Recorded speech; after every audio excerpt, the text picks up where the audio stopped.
All right, guys. So, yeah, this is a point-and-click game. These games are very much, I guess they're quite niche nowadays, but this was actually one of the first PS1 games I ever played back in the day, and I just really enjoy the story. The setting's really fun. It's just got a good atmosphere about it. So when I saw they were kickstarting it, I was like, yes, I'm going to kickstart this. I took a quick look at the how it looked when I first got it, but I've not gone past the first screen. But yeah, they've gone pretty. They've given you pretty much everything you want in this. So you can have borders, you can have the graphics, like the original graphics. I actually haven't looked at all of these. Yeah, you've got pretty much everything you'd want.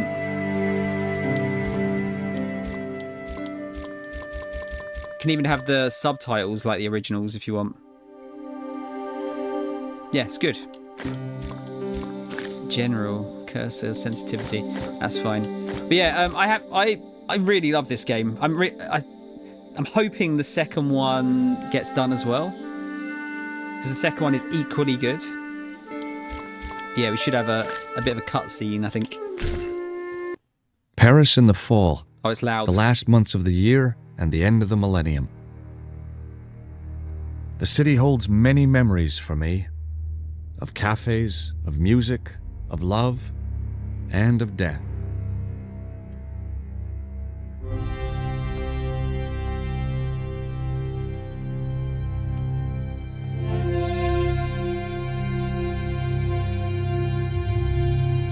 I might do that, Reese. If I ever get that in like a Humble Bundle or something.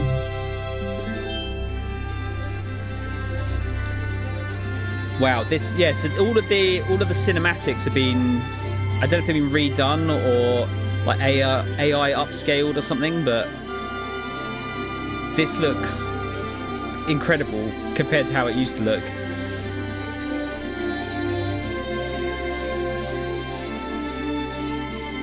So the menu music is odd. It's quite atmospheric, isn't it?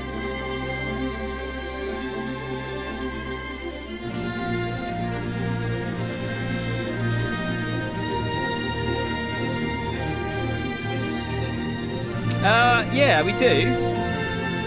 Actually, I suppose we could try that.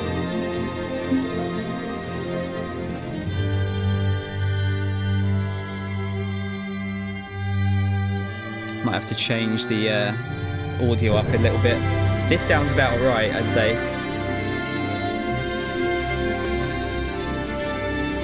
Is that the same font as the "You Wouldn't Steal a DVD" warning? I mean, this came out before that, so technically it stole from this.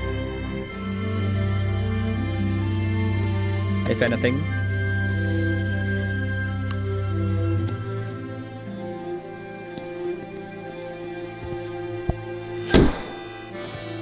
Oh yeah, hopefully you guys aren't scared of clowns.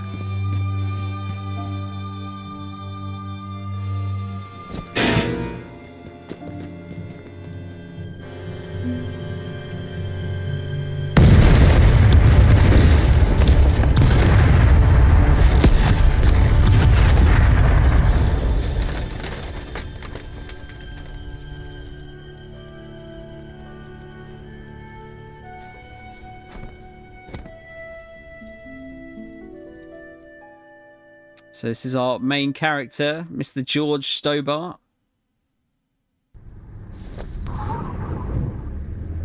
Look how sharp this shit looks.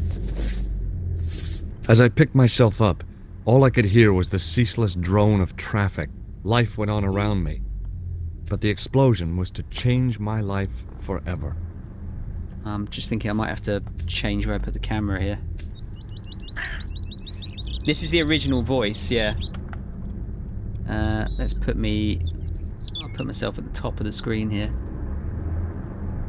because I think I might cover the voice, the subtitles otherwise.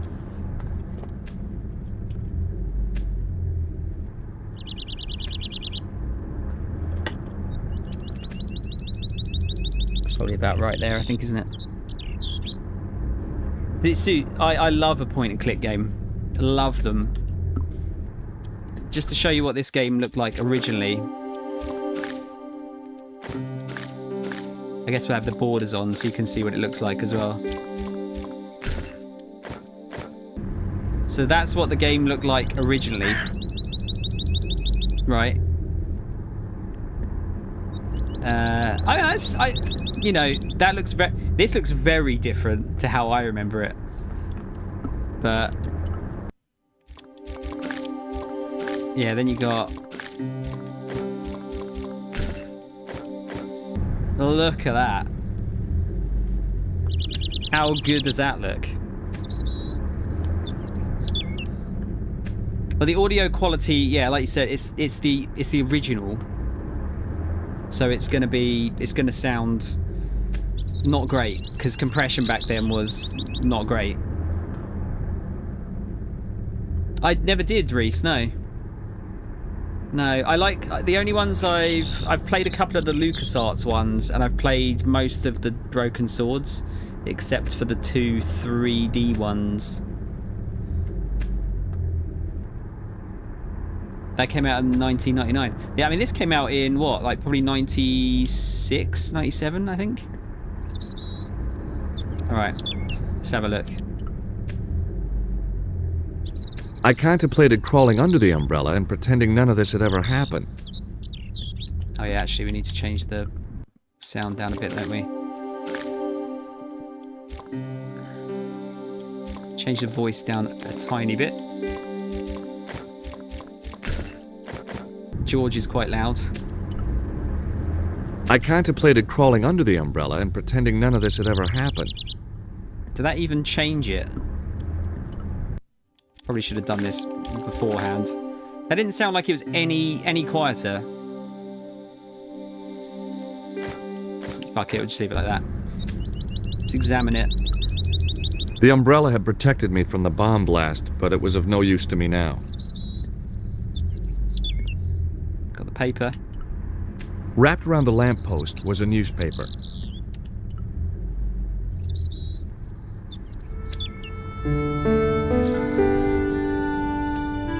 The leading article referred to the visit of a Nobel Prize winner from some unpronounceable Eastern European state.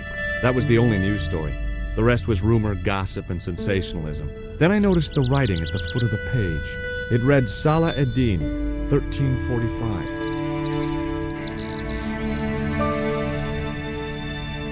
Got ourselves a newspaper.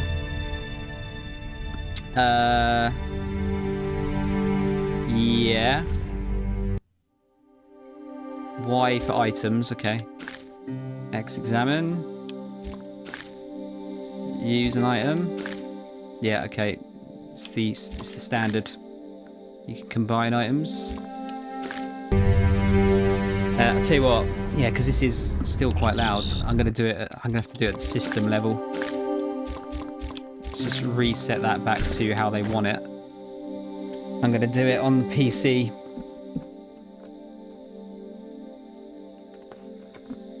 I'm just looking at OBS, Stitch. It's looking pretty loud on OBS. Yeah, I'll just do it on this end instead.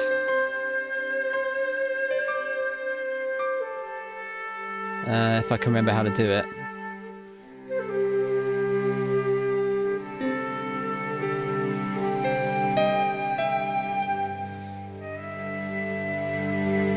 Wait, shit, how do I do it again? I've actually forgotten.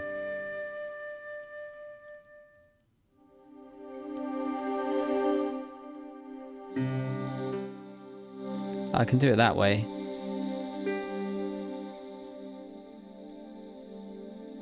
That'll probably do it. Yeah, it's just I don't want it to... It's gone a little bit over the top there. They did, Stitch, they did use AI in this one. But they basically used it based off of their own art, apparently. Like, they didn't use any other people's art. Right, let's see how that sounds. I contemplated crawling under the umbrella and pretending none of this had ever happened. Let's bring him down a little bit more. Maybe about there.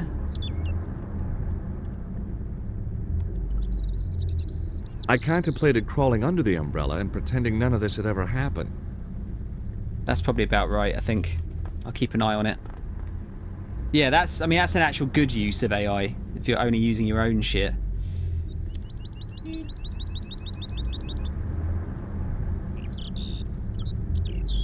I considered straightening the table, but I figured it best not to disturb the evidence.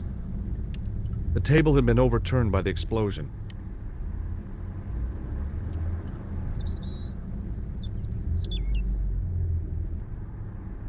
I considered straightening the table, but I figured it best not to disturb the evidence.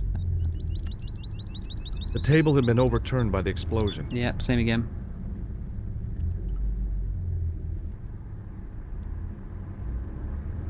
I examined the jagged glass remaining in the window. It was broken, all right. Well done, George. The blast had blown out the glass, leaving a gaping hole. Look, this guy in the background's just fucking carrying on like nothing happened. So the actual place you want to go is inside the cafe, but we'll just have a quick look over here for a minute.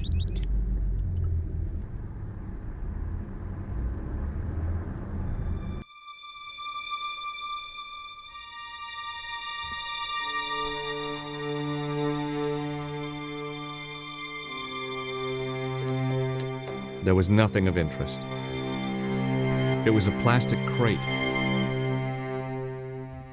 Trash can. It was a battered old trash can.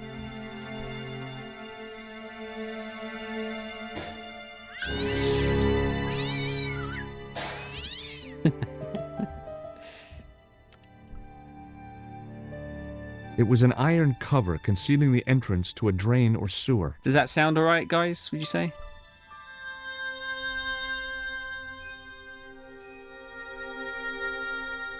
I tried to lift the cover with my fingers, but couldn't gain any leverage. Cat was having a nap, wasn't it?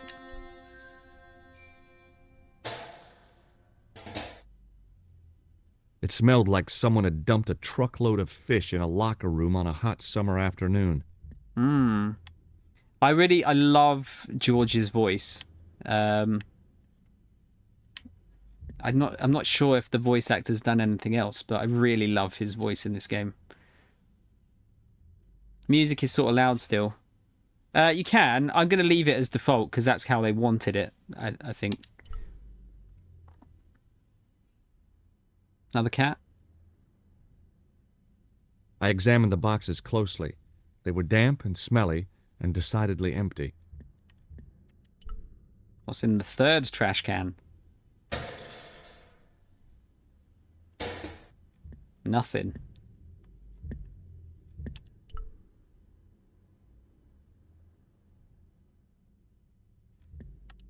The window was protected by stout-looking iron bars.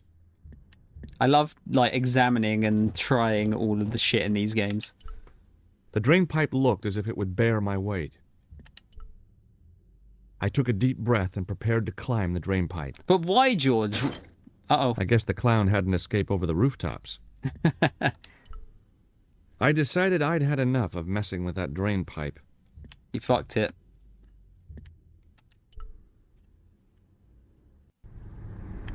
All right, let's go in the cafe.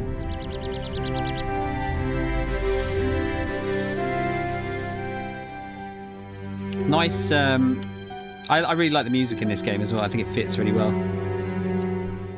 It was the body of the old man. It was hard to believe I'd seen him alive only minutes before. Thank you, Mole, for the hydrate. I tried not to meet his stare as I searched the dead man's pockets. No wallet, no papers, no credit cards. The guy's past was a blank page.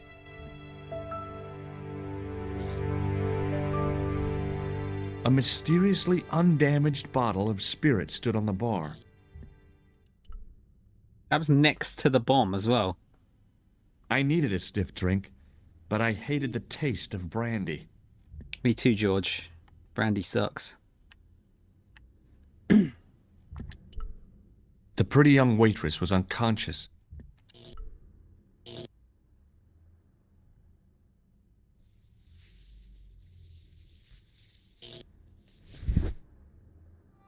Thanks, Crow. Have a stretch as well.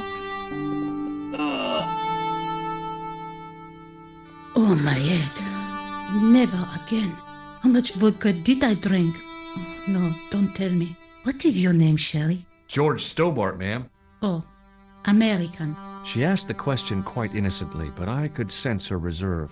It was something which seemed to afflict all Europeans. You look like you could use a little help. I could use a little drink. I feel sick, dizzy, and bruised. I don't even remember the party. Just relax and take it easy. You've been knocked out. You don't say. What happened? There's been an explosion. You should try not to move. Are you a doctor? Are we a doctor, guys? I love George's internal monologue in this. Didn't want to disturb the table because it's evidence, but it'll dig through a dead man's pockets. Yeah.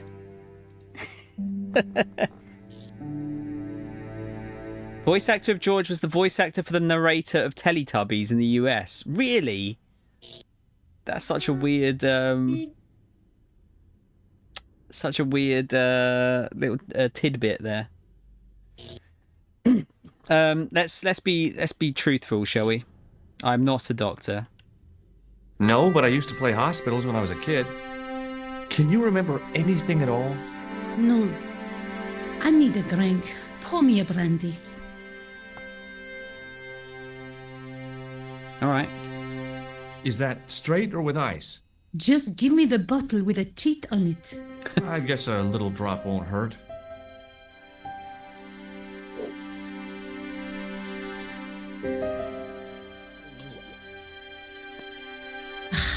That's better. She knocked back the brandy as if it was water. I was glad I wasn't picking up the check. What about the old man? Is he dead? I think so. Yes, he is. Oh, mon Dieu. I've never seen a real-life corpse before. Except for Grandmaman. That was different. She was family. Has he gone stiff? I shouldn't think so. He's only been dead a few minutes. Pro-level alcoholic, yeah. Oh, really?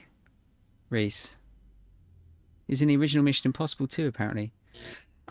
When you say original one, do you mean the original Tom Cruise one, or? Let's have a look at the paper. What do you think of this paper? Did this newspaper belong to the old gentleman? I don't know. Someone has scribbled a note on it. It reads, Salah Ed-Din, 1345. Does that mean anything to you? No, monsieur, nothing. Clown? Actually, we'll go in order, shall we? Did you know the old man? No, monsieur. I never saw him before. What about the clown? Oh, I think you can ask multiple times as well. How did the old man behave? There you go. Well, agitated. He kept looking about him at the door, at his watch. As if he was waiting for someone? Yes, I suppose so. He was worried about something, that's for sure. If you ask me, he was having an affair. He had that look about him, like a guilty husband. I think can we use the paper again? About this newspaper. I told you, it means nothing to me. About this newspaper. I told you, it means nothing to me. Right, yeah, so you want to exhaust these ones. These are like the important ones. Back in the day, they used to have all of these like at the bottom of the screen, and they would they'd all be mixed together, I think. He also played the US president in Little Britain. Oh, I'm going to have to look this shit up later. Do you remember what happened when the clown entered? I remember that horrible tune he played all right. It was like a funeral dirge. I'd never liked accordion music either. No, I don't, really. Did the clown speak to the old man? No, he just laughed at him. Then he grabbed the old man's briefcase and ran out of the door. Did the old man try to stop the clown? Oh, he didn't have a chance. The clown dropped his accordion and ran out of the door. That's it. That's all I can remember. Did you see what the old man had in his briefcase? No, he didn't open it. What did the old man do when the clown snatched his briefcase? Nothing. He just sat there like he was frozen. Stay here, mademoiselle. I'm going to look around for evidence. The waitress was clearly suffering from shock. This is a UK-based made game, by the way, I think. Oh, cheers, Reese. Yeah, I'd love to see like if he still sounds exactly the same.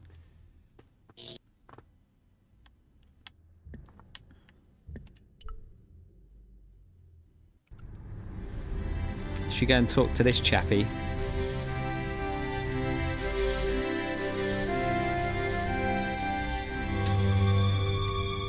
Freeze! Hold it right there. Oh, don't shoot. I'm innocent. I'm an American. Can't make up your I mind. love that quote. I demand to see the American consul. Drop your weapons and get down on the ground. Put that thing away, Sergeant Moo. I apologize, monsieur, but I cannot permit you to leave. Am I under arrest? Ah, no, I would simply like to ask you some questions. En avant, to the café, marche. Man, this looks so sharp. They've done a really good job of this. What a mess. This bombing is an outrage, is it not? Stop that, monsieur. Stop holding your breath at once. Has it occurred to you that he may be dead, Moo? Oui, monsieur. But I prefer to look on the bright side. Besides, I recall a case where the killer escaped by feigning death. However, in this case, the man is quite dead. Clearly, the killer knew of his presence and... How many times have I warned you about premature extrapolation? All we know is that he is dead. It seemed reasonable to assume... A great detective assumes nothing. Take Maigret, for instance. But he was a fictitious character, monsieur. Why, he was no more real than Poirot or Tintin. That's different, Moo. They were comedy Belgians. Anyway, it is unlikely that even you will learn much from talking to the dead. Examine the girl and take her statement, if you can. Great writing in this game. I doubt if she is in a fit state for questioning, monsieur. It smells to me as if she has been drinking. As I feared, we have stumbled upon a den of iniquity, Moo. Leave her to me, sir. I am used to handling drunken women.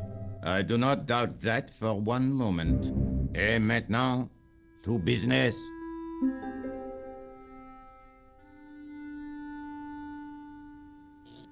Your name, please? George Stobart. I'm from California. And what brings you to Paris, Monsieur Stobart? Travel. I'm touring Europe. You chose well. The city is most beautiful at this time of year, no? Yeah, I guess so, apart from the bomb blasts. Were you in the vicinity of the cafe at the time of the explosion? Yeah, I was sitting out on the sidewalk. I was lucky I wasn't killed. The inspector passed over my remark with no reaction. Did you see the deceased enter the cafe? I just want to point out, like, I just noticed that when he was like he got his notebook out, he licked his pencil. I never noticed that before in the original.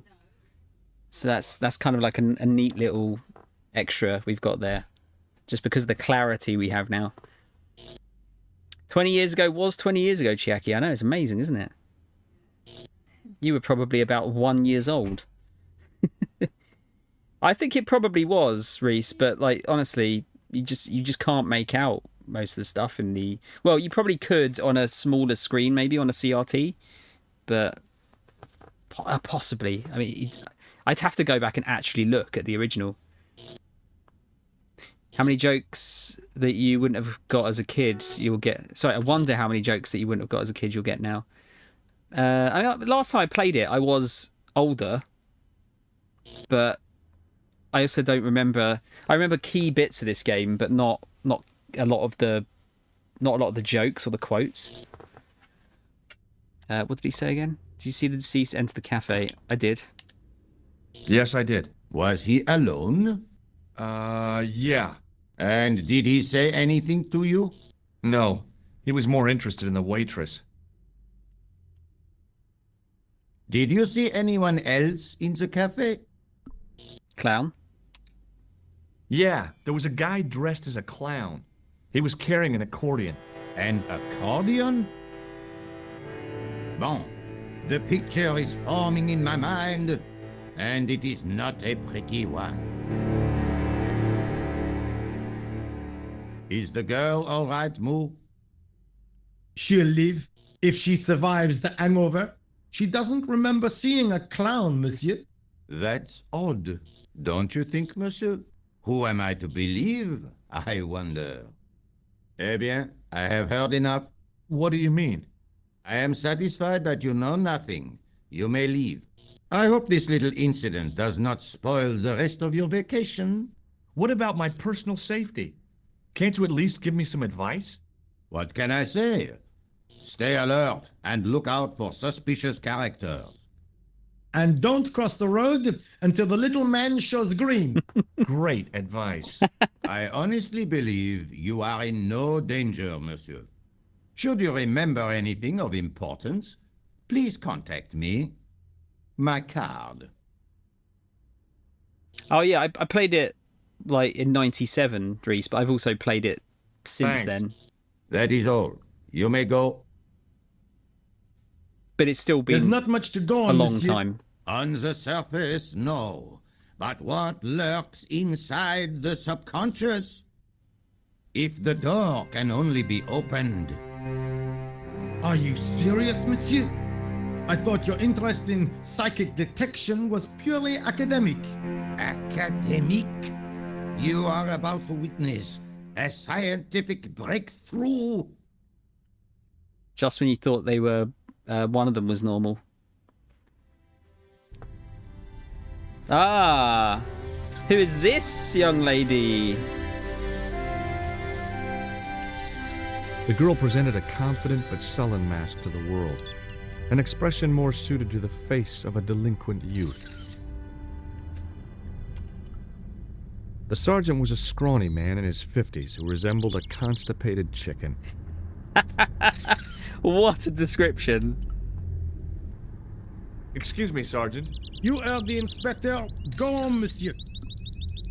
Show him our newspaper. I found this in the street, Sergeant. That, monsieur, is a newspaper, no? There's a note written on it. Salah Eddin, 1345. Ah, so the meeting with the clown was planned. How do you make that out? The time of the explosion was between 1:30 and 2 o'clock, n'est-ce pas? I guess so. But what about the name? Aha! That stumped you, hasn't it? I have never been stumped, as you put it, in my life, monsieur. It is the name assumed by the clown, no? Salah Eddin the Clown? I don't think so. Did I show you this newspaper? Yes, monsieur. I love exhausting all the options just to see if you get some funny little voiceover bits. Did I show you this newspaper? Yes, monsieur. Yes, monsieur. Look, Sergeant, the inspector gave me his card. Yes, monsieur. He wants you to advise him if you have any information concerning this case. Well, I'd be glad to talk with him, but I don't want him working his psycho weirdness on me. Ah, no, monsieur. You're confusing the science of parapsychology with witchcraft. Oh, yeah? What's the difference? We don't do sacrifices. I've got Inspector Rosso's address card. Yes, monsieur. You showed me before. Did you find the victim's briefcase yet? No, sir. The inspector gave me specific instructions to guard this door. Until he countermands these orders or backup arrives, here I stay. I really did see the clown. He ran into the alley across the street. Did you follow him? I lost him. I figure he went underground. Do you know how many kilometers of sewers there are beneath this great city? It's not a question I've lost sleep over. I have no doubt that Inspector Rousseau will organize a proper search. How did you and Rosso arrive at the scene of the explosion so quickly? You arrived within minutes. Was it a tip-off? Inspector Rousseau's sources are a perpetual mystery to me, monsieur. There are some who say he has made a pact with the devil. And what do you think? I think he is the devil. What is Rosso doing with that girl? He is giving her the once-over, as you Americans say. Huh? Once he gets his teeth into a case, nothing will shake him off. Was he serious about all that psycho detective stuff? Of course, Inspector Rousseau is a pioneer and a visionary. His revolutionary methods, once perfected, may change the face of law enforcement forever. I can't see it taking off in LA. I still love the line, "I'm innocent, I'm an American." I was one of the last people to see the victim alive, Sergeant. Does that worry you? Yes, it does. I feel I owe it to him to find his killer. That is best left to the authorities, monsieur. Did he speak to you? Tell you anything? No, he just grinned and nodded. Don't let it trouble you, monsieur. Go home and try to forget. See you later, Sergeant. Right, let's talk to the mysterious woman. Excuse me, mademoiselle?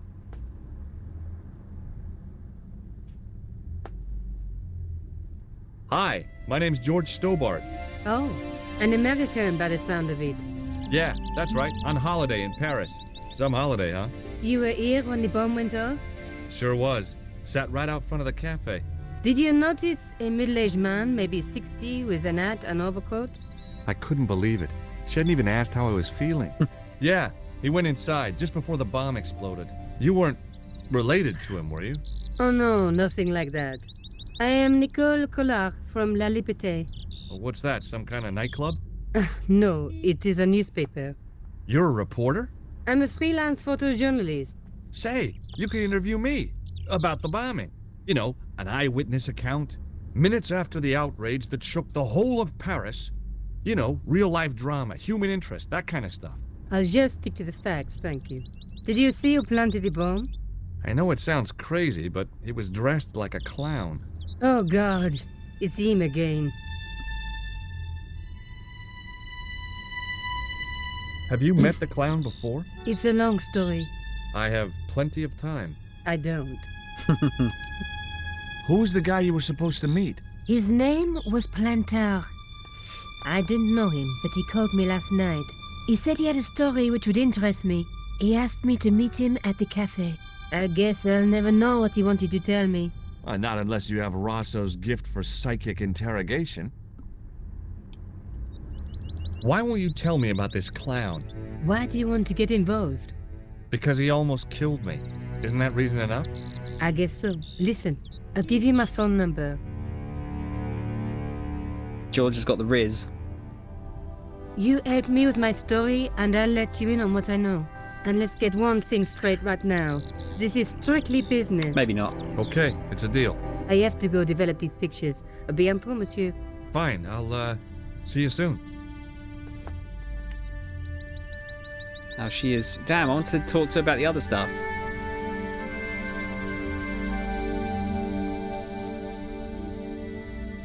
It was an iron lamppost. That's the only problem with these games. You can, like, just accidentally I considered climbing progress the story. but it wasn't going to shed any light on the affair. Is that a pun?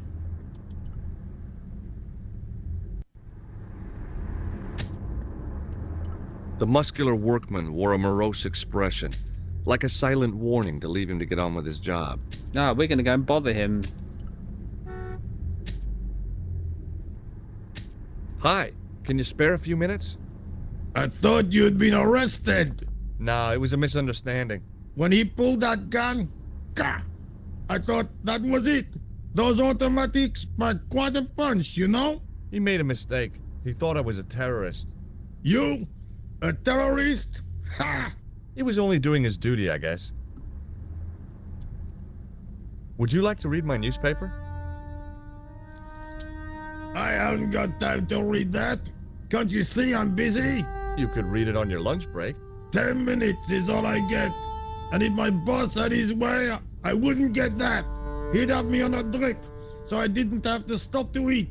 Oh, take the newspaper and quit complaining. Damn, that might have been the right thing to do, actually. By accident. Bah! Look at this. Damn bleeding out liberals. Cha! Save the dolphins. Catch them and eat them, I say. All that fuss over a bunch of fish. Nah, that's more like it. Look at the size of those. Like champagne bottle corks, no? Ah, what's this? Saladin running in the Prix de l'Arc de Triomphe. It's a racehorse? A horse? A legend. Bucephalus reborn, mon ami. Like a streak of lightning she is. So we didn't accidentally get the right answer. Do me a favor, won't you? Keep an eye on my hole. I'm off to put some money on that nag. Keep an eye on my hole, he says.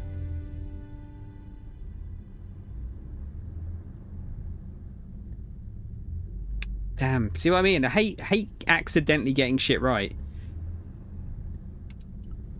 It was a tent made out of plastic sheeting. So you just miss out on loads There was of nothing inside dialogue. the tent except a large toolbox.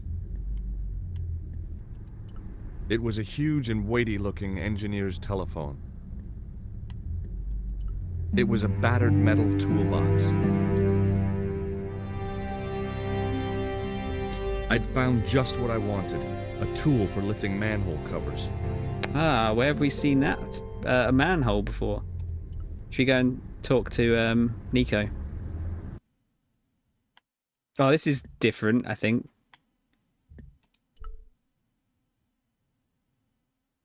Bonjour, Kula. Oh, hi. It's George Stobart, the American at the cafe. Ah, oui. You said to call if I could help. Have you any news for me? Well, I haven't had a lot of luck. You found nothing. No. Look, I'm very busy right now. Call me if you have any news, okay? Oh. Yeah, I guess. Adieu, monsieur. Yeah, see ya. But what hole? Well, that is the mystery crow. Set into the huge gate was a smaller access door. The door was securely locked. Where does the save? Is the save here?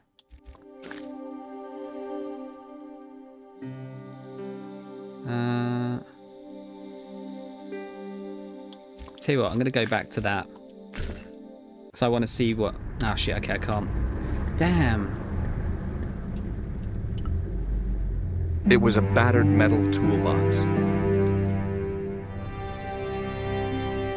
Just got to be I'd careful found with just what I show. wanted, a tool for lifting manhole covers. Right, so is there anywhere else we can go at the moment, just before we open the manhole?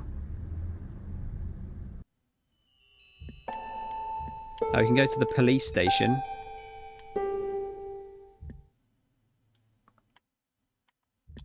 Let's go there.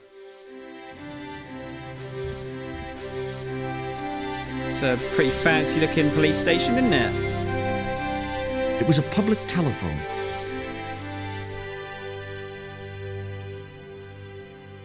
Oh, is this the only room?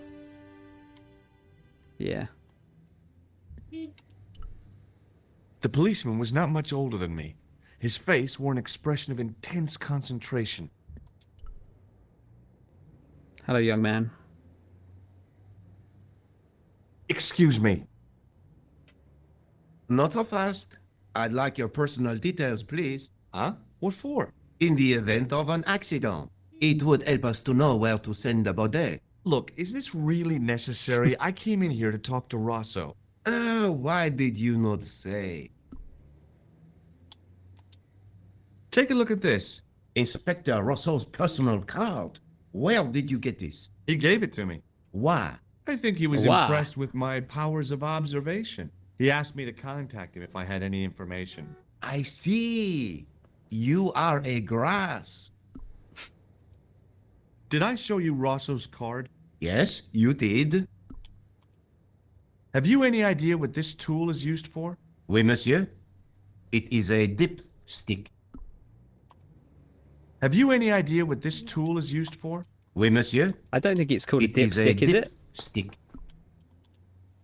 Have you had any reports concerning a suspicious clown? Why, yes. There was a fracas only this morning. 3 arrests for public disorder. And you say there was a clown involved? A clown and a particularly offensive piece of sculpture with balloons. Are you in any way involved with the reprobate, monsieur? No, not me. Man, 2 at once. What are the chances? May I see Inspector Rosso? He is not here. But Do you wish to leave a message for him? I have a choice of blue or black pen. Wow. I'd recommend the blue for a less formal communication. I'd prefer to talk to him in person. As you wish, monsieur. Do you know anything about Rosso's psychic techniques? I cannot comment on my superior's methods. All I will say is that Inspector Rosso has an impressive record. He's a good detective? One of the best. He's a man of honor with a fine sense of duty. You wouldn't say he was a screwball? Not to his face, monsieur. Is Sergeant Moo available? What? You want to speak to him? Yes, please. I cannot recall the last time someone asked to speak to Moo. No one ever speaks to him. Not even his kids. It's kind of sad. Yeah. He is not here, monsieur. He is with Inspector Rosso, like Laurel and Kitten. No, monsieur? Hardy. Oliver Norville Hardy. Didn't know that was his middle name. Thanks for your help, officer. I feel like that's a reference that would go over most people's heads now, wouldn't it? If you're of a certain age. Alright. Has the music just gone?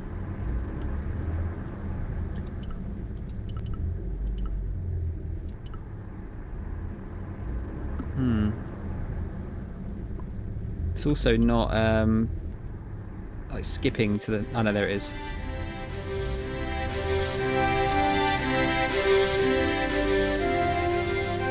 I do remember that used to be a thing in the original game, actually, where it would, like, just go quiet for lots of, like, big chunks of the game. Hang on, we can actually look at the stuff as well. It was a metal rod with a handle at one end and a short crosspiece at the other. What jank, Reese? The card read, Augustin Rosso, and gave an address to the south of the Montparnasse Cemetery.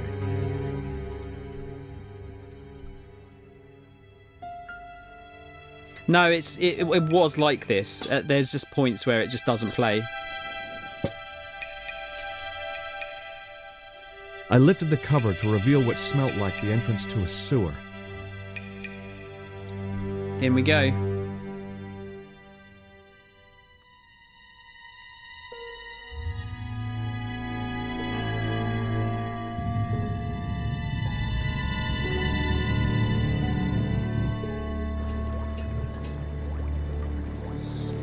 I tell you what, this nose was... I seem to remember this being, like, really difficult to find back in the day. Or it looked like one single red pixel. It was a shiny red plastic ball sat incongruously on the slippery green-slimed floor. As I picked up the plastic ball, I realized it was intended to be worn. It was the clown's red nose.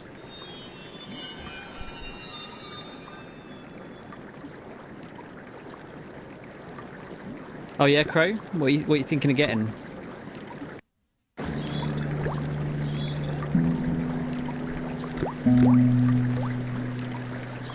It was a soggy, crumpled paper tissue.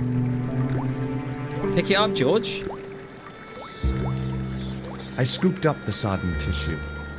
It was cold and greasy, like breakfast leftovers. The railing was put there for a simple reason, to stop people getting past. It worked. It worked.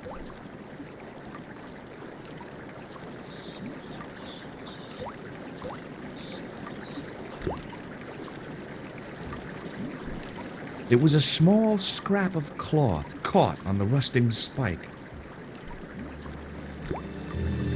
I took hold of the scrap of material and unsnagged it from the spike. All right, so what we got? The nose was hollow. Printed on the inside were the words, La Risée du Monde, Paris. It looks like a like the red nose you got from Red Nose Day. It's a UK reference for everyone. It was the soggy tissue I'd found in the sewers. It was the soggy tissue I'd found in the sewers. Yeah, that's all we're getting out of that. It was the scrap of material I'd found in the sewer.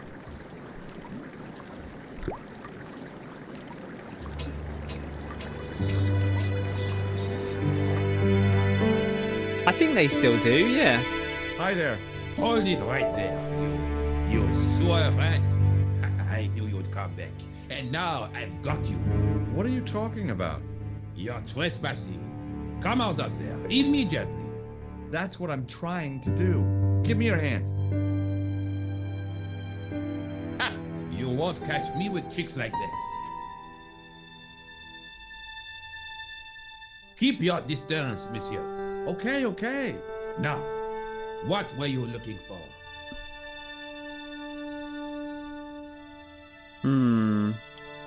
I guess we'll tell him the truth. Clown. I was looking for a clown. Huh, ridiculous. Do you really expect me to believe that?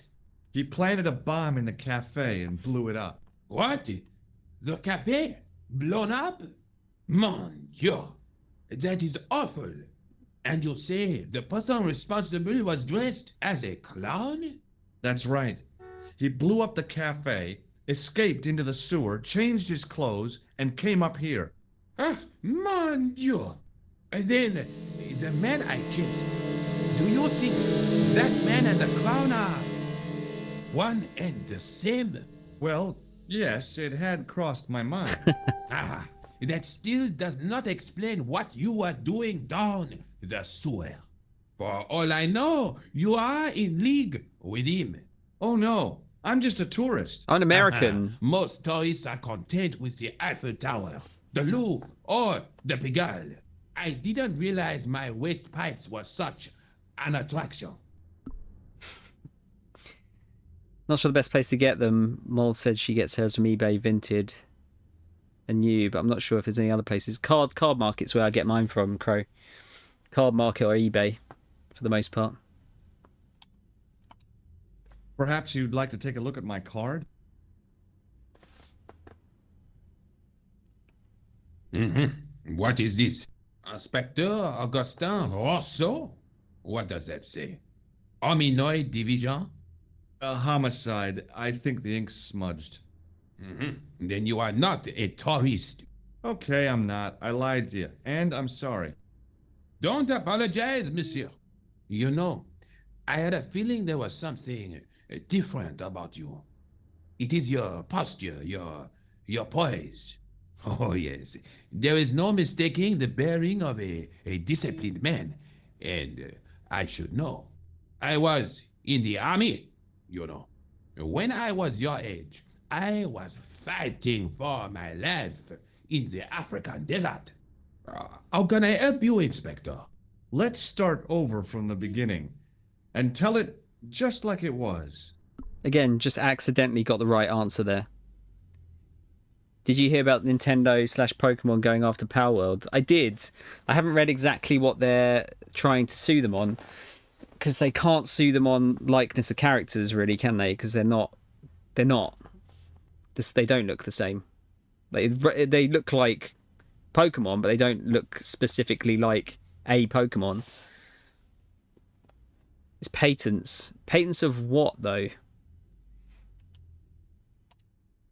This is what I used to open the manhole cover. I have one just the same as that, monsieur. I will fetch it if you like. No, don't bother. Oh, it is no bother, monsieur. Nah, forget it. Just trying to be helpful, monsieur. I think if you talk to him before showing the cards, then he doesn't give you very helpful answers.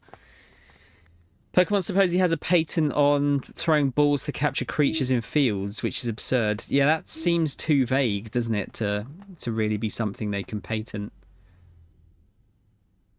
Is it Nintendo or is it the Pokemon company that are going after them? Take a look at this false nose. Aha! That looks like a clown's nose to me. Precisely. He must have dropped it in his panic. Unless he wanted you to find it. Why would he want to do that? To put you off the scent. Did you have to put it like that, Reese? What does this tissue mean to you? Nothing, monsieur. It's disgusting. What on earth possessed you to show it to me? Someone had emptied their nostrils into it. Does this piece of material mean anything to you? That is the same cloth as the jacket I found. I'd recognize that pattern anywhere. Right, so you've got another clue there. Tell me about the man you apprehended. He was a mean one, monsieur. He grabbed me in an arm lock. His face suddenly next to mine. His grip was like iron, but he did not know what he was up against. Oh no, he made a big mistake when he took on one of the desert hyenas. Yes, I get the picture. Does the name Plantar mean anything to you? No, it doesn't. Do you know the waitress at the cafe? So you don't want to hear about my experiences in the desert? I fought to make this country what it is today. I'm sure you did, but I'm a little short of time. Do you know the waitress at the cafe? You can't suspect her, surely. Just answer the question, please. Yes, I know her. Quite well, you could say.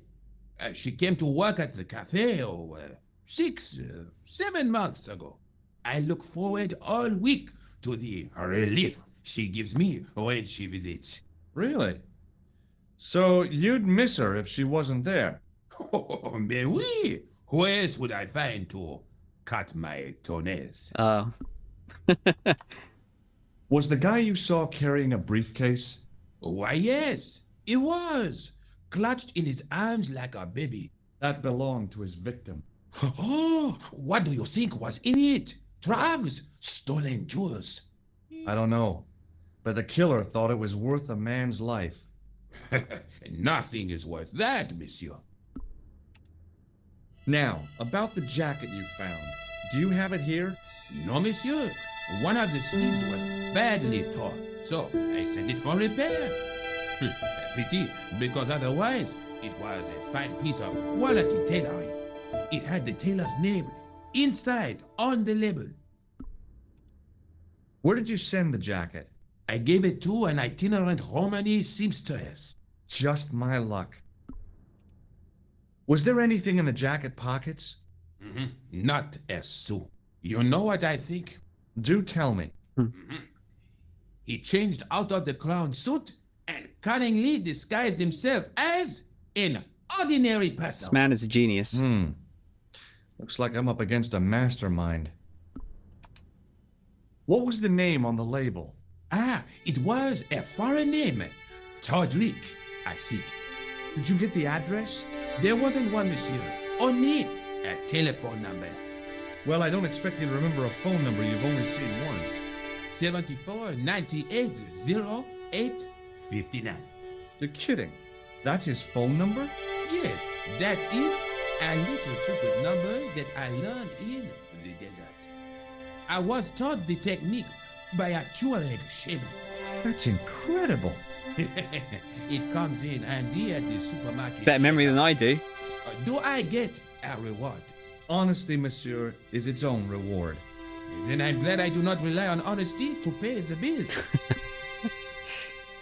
I have to be going. Thanks to your help, the citizens of Paris can sleep a little easier tonight. Vraiment? I was only doing my duty, monsieur. Good luck, Inspector.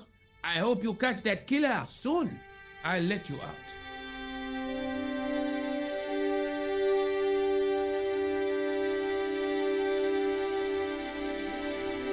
hope you find your man, Inspector. So do I.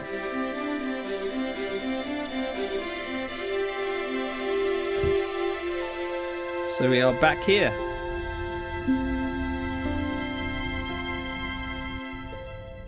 Should we talk to Moo again?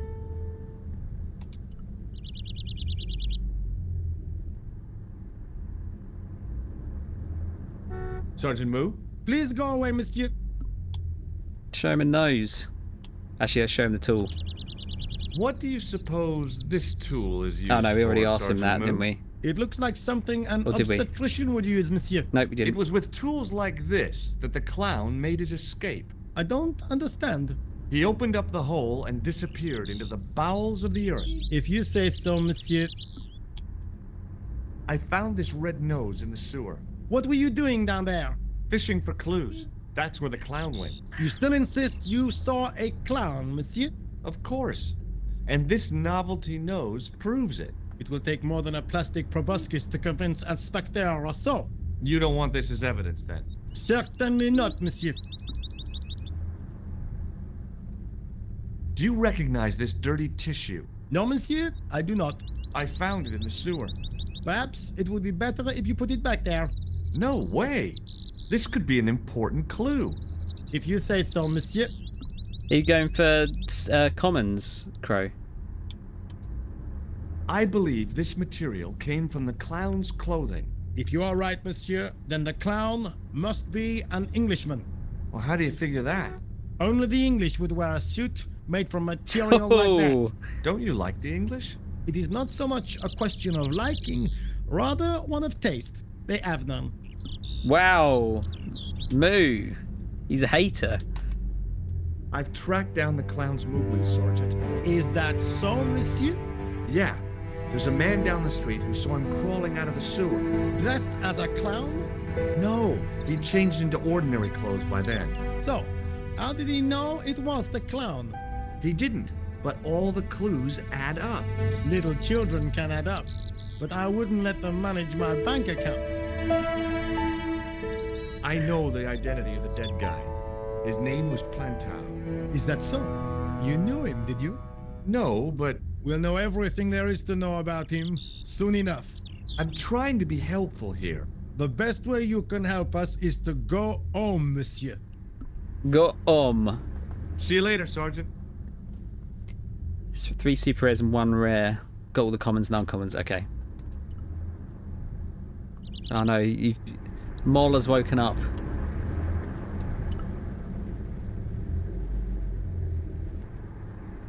Right, let's talk to... Oh yeah, let's see where this goes. Hello? Who is this? Hi. My name's George Stobart.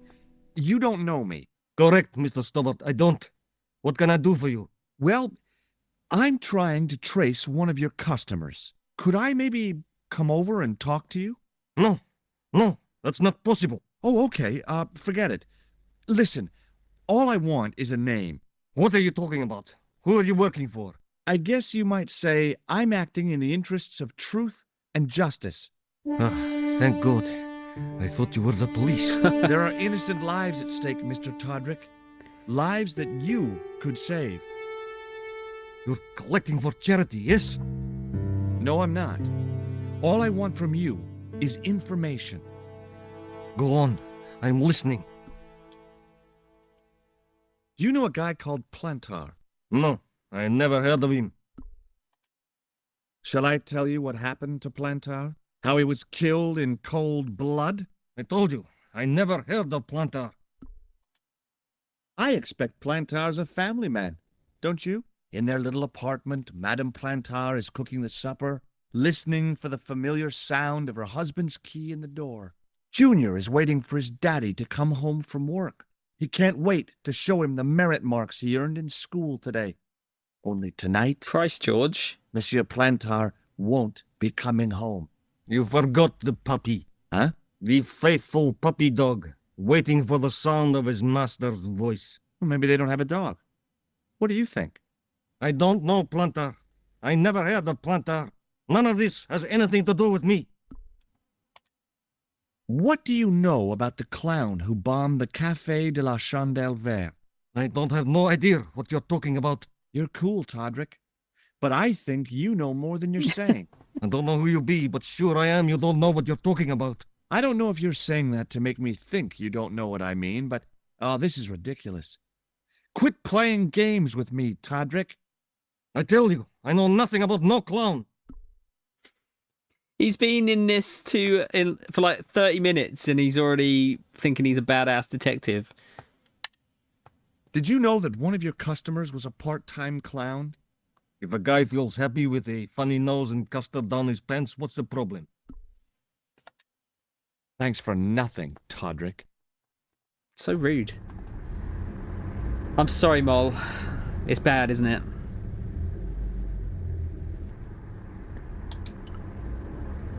The cardboard crack. Bonjour, Kula. Oh, hi. It's George Stobart, the American at the cafe. Ah, oui. You said to call if I could help. Have you any news for me? You bet. I met a witness who spoke to the clown. And I know where the killer gets his suits. No kidding. Hey, I'm impressed. You are? Well, it wasn't easy. Look, why don't you come here to my apartment? Fine. Where do you live? 361 Rue Jarry. Okay, I'll come right over. Get in there, George. I'm the card dealer, yeah. Sorry, Crow. I'm sorry, man. The shop window featured a display of gowns and women's stuff. What a nice little It wasn't street. the style of the clothes in the shop that caught my eye, but the prices. The same amount of money would feed a starving family for the rest of their lives. I guess people who buy that kind of stuff don't have a problem with their consciences.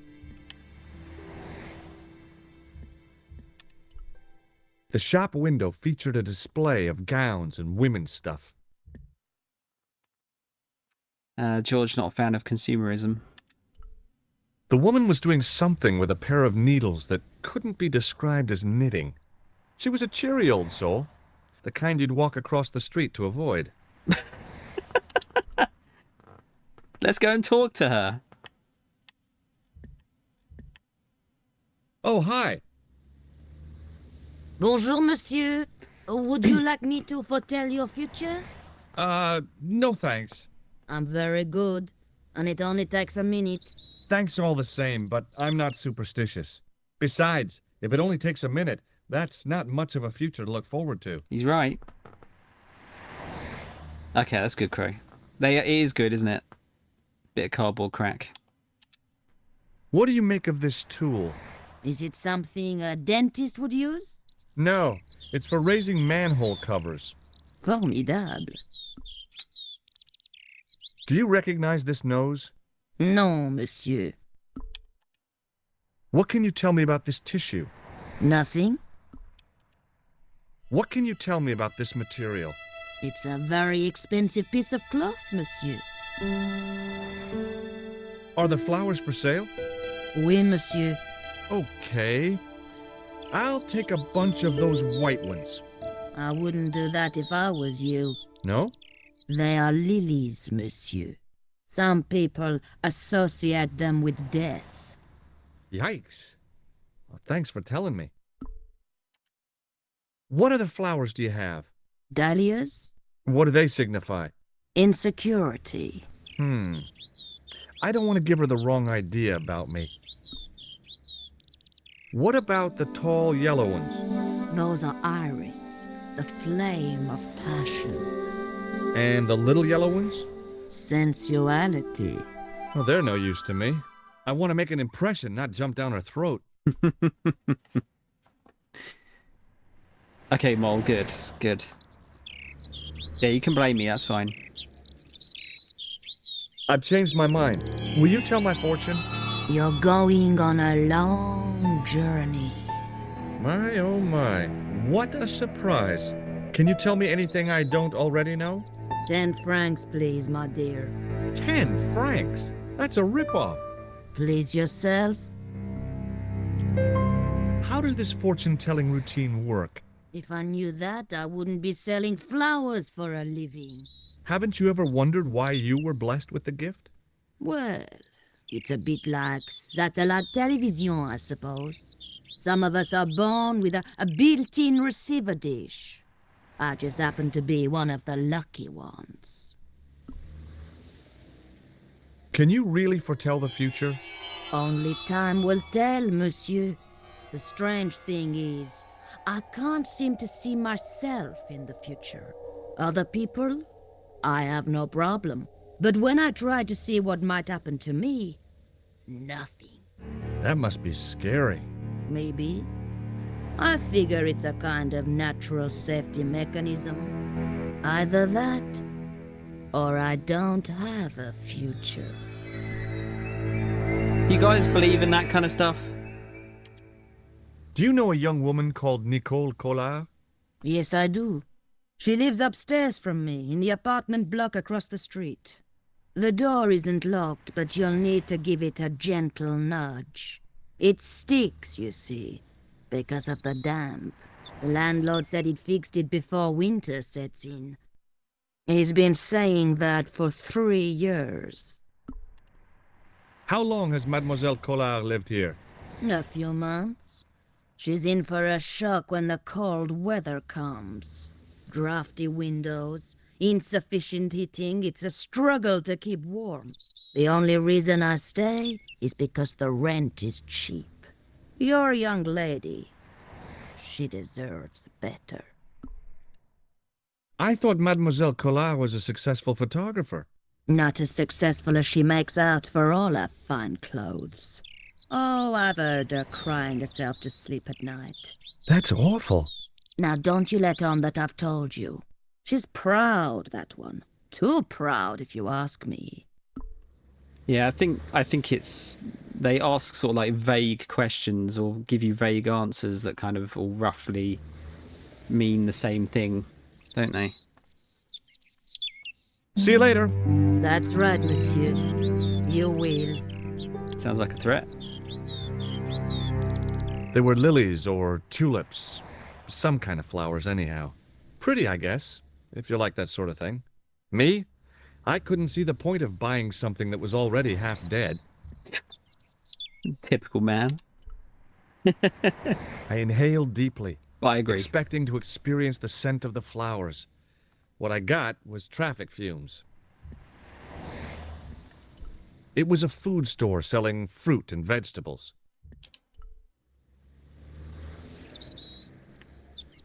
I glanced without much interest at the fruit.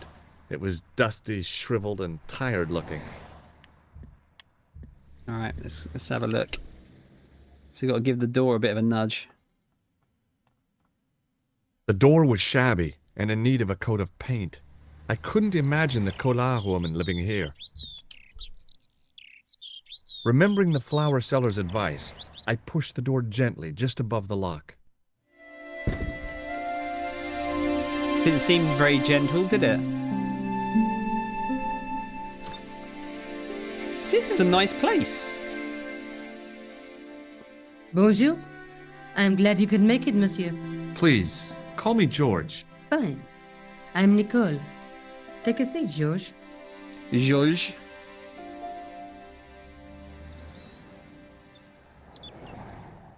Eh bien? And what have you been up to? I've been exploring the sewers beneath the cafe. I thought I could smell something bad. The clown used the sewer to escape and to change out of his costume. I guess he was in a hurry. He left his jacket behind. And? I got his tailor's phone number. What's more, I know where he hired the clown suit, too. You had better luck than I did. Luck, she said. Luck! Hard work, I'd call it. What happened? I took my photographs to the editor, but he wasn't interested. Can you believe it? He told me to drop his story. But you're not about to do that. Oh, no. I am going to find out what's behind these killings. You know what I think? It's a conspiracy. The police in 3 different countries have kept very quiet about the murders. The press don't connect them at all. They blame them on political, religious, or militant minority extremists. That covers just about everyone. Not a lot's changed, has it? This is the tool I used to get into the sewers. Fascinating, George. You're not interested, are you? Oh, of course I am. I think it was very brave of you to go down those sewers. Yeah? Well, it was kind of scary, but... Well, I had a job to do. I think she's being sarcastic, George. I found this false nose in the sewer. It has La Risée du Monde printed inside it. The laughing stock of the world. It's a costume shop near the Gare Saint-Lazare. I'll check it out. Maybe the owner remembers who hired the clown costume. Why don't you put it on, George? No way am I wearing this. I'd look really stupid. Besides, he might have had a cold. I'll put it in my pocket, though. I found this tissue down the sewer. Oh, bro, that's disgusting, George. I think the stuff on it is grease paint, like actors use. Or clowns. It's still disgusting. Get rid of it. I found a piece of material near the cafe.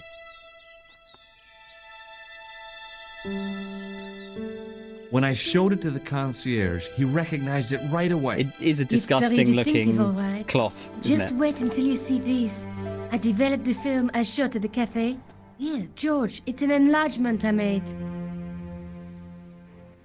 Look what that guy's wearing. Checkered pants. The same material as I found in the sewer. That's right. This guy shouldn't be difficult to find. Oh no? Take a close look at his left cheek. A scar. In the shape of a horseshoe. Oh, a crescent moon.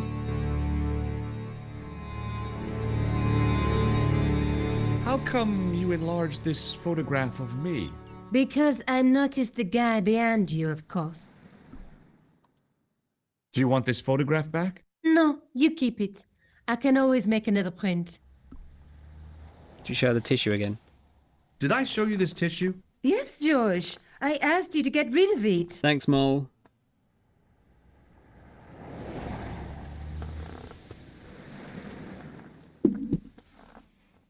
See, when you say Crispies, all I can think of is Cat from Red Dwarf wanting Crispies, aka cornflakes. May I use your telephone? Sure, go ahead. Thanks. Oh, we actually don't need to use the telephone. Oh, look, we've drawn a picture of the clown. Oh, I've got Chivo, apparently.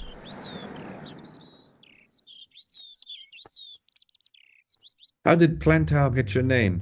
For the newspaper, La Liberté, I'd written an article linking two unsolved murders, one in Italy and the other in Japan. The cases were remarkably similar. A wealthy victim, no apparent motive, and a costume killer. Plantar said he could supply me with more information. Somehow, the clown must have known about our appointment. What kind of popcorn's best, would you say? I like salty and sweet mixed together. Tell me more about the clown's previous victims. The first was Arno Bellotta, the millionaire pharmaceutical baron. He made his money from amphetamines in the post-war slimming and diet boom. Imagine it! Millions of housewives literally speeding their butts off. Was he killed for his money? No. He had no living relatives, and his fortune went to the orphanage where he grew up. The only witness in the case was his Filipino au pair. She swears he was led to his death by a snowman. What about the clown's second victim? Yamada, the controversial Japanese green politician. He inherited his fortune from his father's electrochemical consortium. He was committed to dismantling Japan's automobile industry. I can't see him gaining much support with a loony policy like that. Yamada was a man of vision. He was years ahead of his time. If you say so. How did he die? At the end, or should I say, flipper, of a giant emperor penguin. Have you noticed Nicole's pillow on her bed? It's a cat blepping. Oh, toffee popcorn's alright. Nah, sweet's good as well. They're both good. I'd say salty popcorn's a bit better than sweet, though, if I had to pick. A snowman, a penguin, and now a clown. You know, I hate to admit it, but this is scary. And I'll tell you what, I won't be accepting any invitations to costume parties. I don't blame you for being scared. I am too. But this story could be my only chance of a big break. Or a premature death. You speak very good English for a French girl. Thanks. You speak very good English from America. Tell me more about yourself. Savage. Oh, there is not much to tell. Well, how did you get into photography? I guess I owe that to my father. He bought my first camera. I was 8 and my parents had just split up. Did you live with your father? Yes, my mother went off with her new boyfriend. I don't mind. Papa was all I needed. 4 years later, he died in a plane crash. I'm sorry. Well, it's all right. I don't mind talking about him. He was more like an older brother, really, always joking and laughing. Papa always wanted I should study art. That's why I went to college. Did you learn about photography at college? Oh, God, no. I couldn't afford the materials. We were billed for everything we used, paint, canvas, paper. Most of my year turned to minimalism. It was cheaper. I used to go poaching in the park for squirrel hair. The only time I wasn't hungry was the term I did printing. I used to eat the potatoes. You're making fun of me, aren't you? Oh, no. Damn. Do you have a boyfriend? That's none of your business.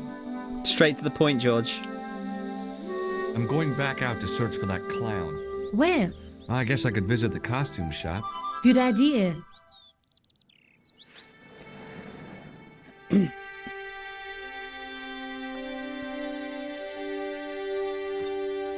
Off we go.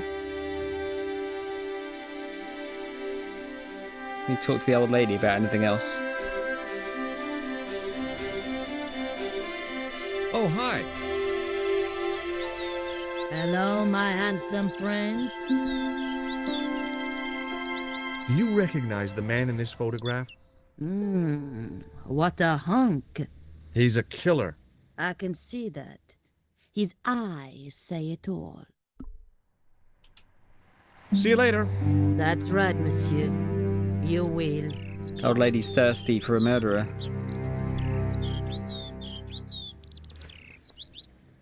Damn, I kind of want popcorn now. You mentioned it. Right, let's go to the costume shop.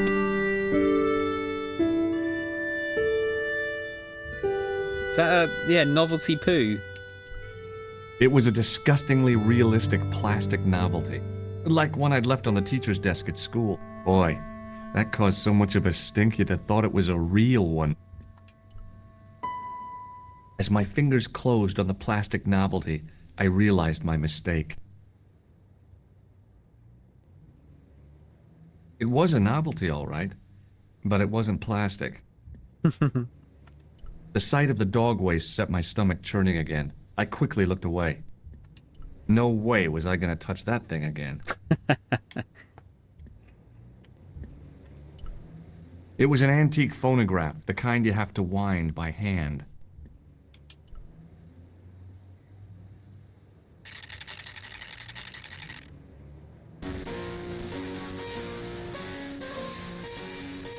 It's not what you want to hear, really, is it?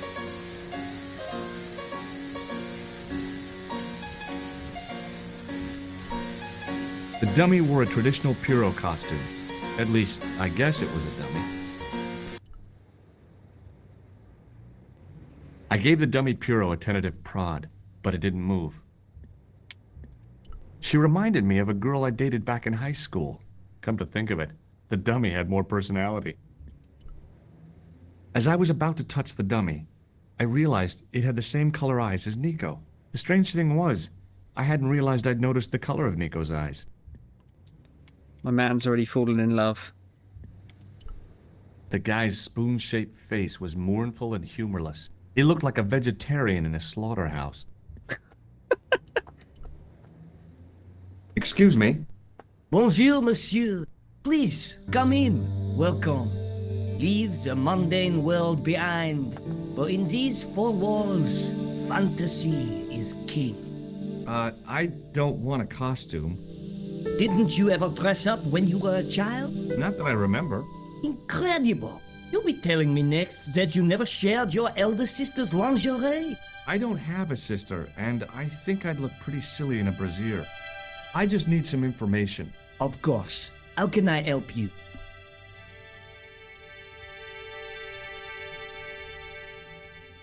Have you heard of a man named Plantile? I do not recall anyone of that name. I'm looking for a man who hired a clown costume from you. Oui, monsieur. I do not see how I can help. Don't you keep a record of costumes that you've rented out? Of course, monsieur, but... Well, then I'd like to check your records. Give me the names of everyone who's rented a clown suit. Impossible. There are too many. The clown I'm looking for is a cold-blooded killer. Give me his name, and I'll see he's brought to justice. I'd help you if I could, but you can't expect me to remember all my customers. You see, the clown costume is our most popular line, monsieur. On average, we hire out more than 30 clown suits a week. You'll have to give me more to go by. A description, perhaps? I mean, we've got his photo now. How come clowns are so popular? I think it has something to do with their unpredictable nature.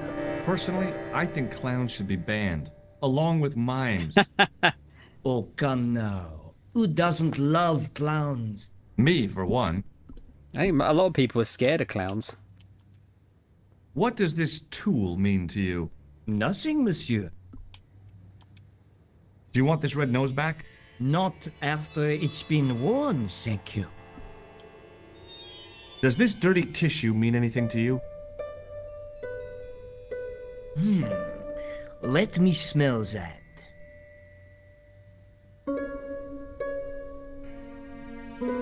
Bestheimer's number 7 white pancake. Theatrical grease paint, right? Oui, monsieur. La crème de la crème of Thespian accoutrement. Have you sold any of it recently? Yes, 2 cans.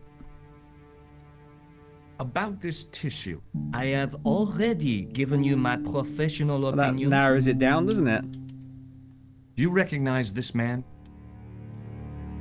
Ah oui, he was here this morning.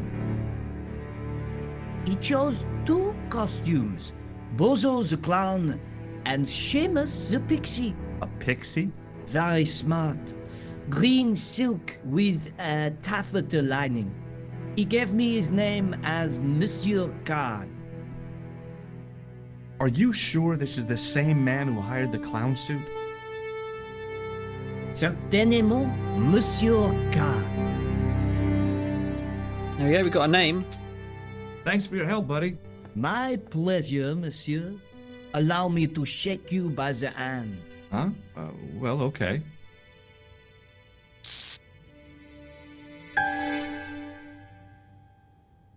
What are you trying to do, kill me?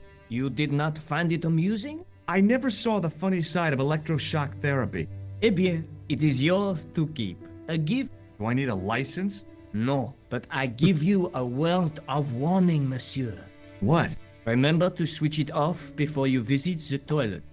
Good advice. It was the shake and shock buzzer I'd been given by the man in the costume shop. I love all the like insane items you get in these games. Like how you just think like, how the fuck am I going to use that? Right, so you see that's been crossed off now, so you can't go back there. Let's go to the Popo, shall we?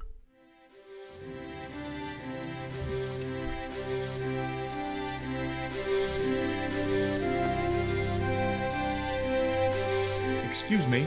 Ah, Monsieur Stobart, n'est-ce pas? That's correct. You remember me. The retention of such data is part of my duty as a gendarme. That is how crime is fought, through attention to detail, not intuition. Yes, sure.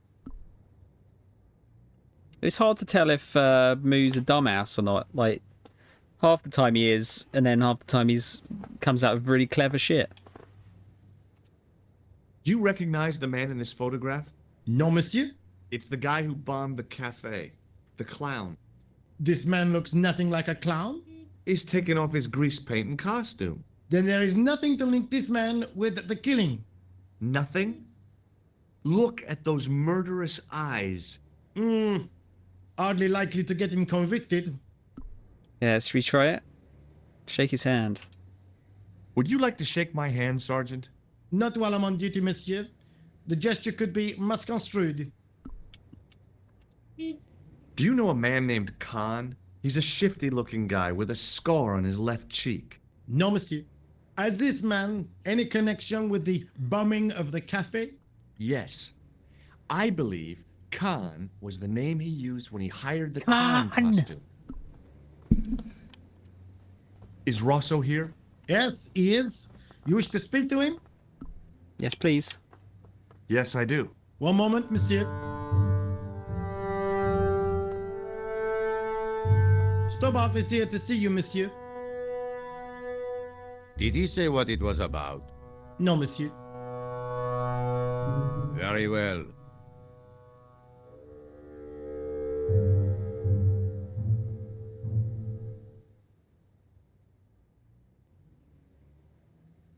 Hi, Inspector. Remember me? But of course, Mr. Stobart. My mind is a well-ordered faculty. A mental classification system that's the envy of the Bibliothèque Nationale. No tricks, mark you, monsieur. Just exercise. Just as our muscles waste through inactivity, so our minds decay. But there is no need. If only people would learn to exercise their wits daily. I could do with that. If he was trying to impress me, it worked. He was pompous and patronizing, but he had style. Eh bien, if you called about the bombing, you're too late.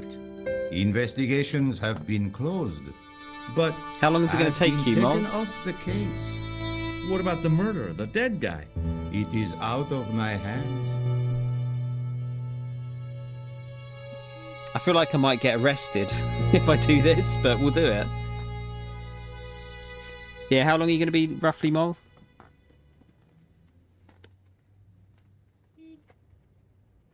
Thomas is going to have a biscuit.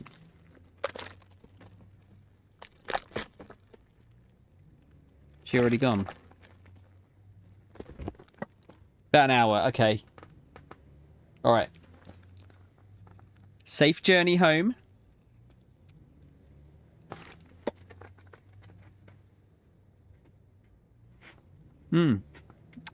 I am. It's a problem with Bickies. I could like just eat the whole thing, like no problem. The whole bag or packet rather.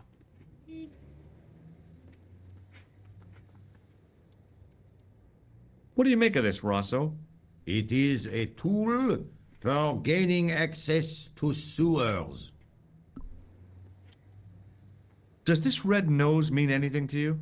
I'd imagine it means you have not given up your pursuit of the clown. You're absolutely right. I found this tissue in the sewer. It would have been best if you'd left it there.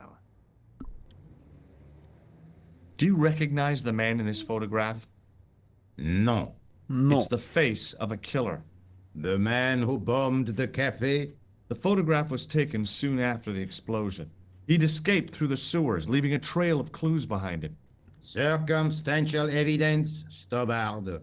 None of it proves a thing. Let's see if this is going to work. Would you care to shake my hand, Inspector?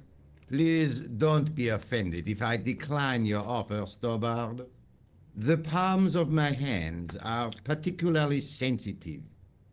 I wondered if you'd actually be able to see it. Don't you want to know what I found out about the killer? I told you, monsieur, the case is closed. I have washed my hands of the whole affair. Then I'll have to continue my investigations without your help.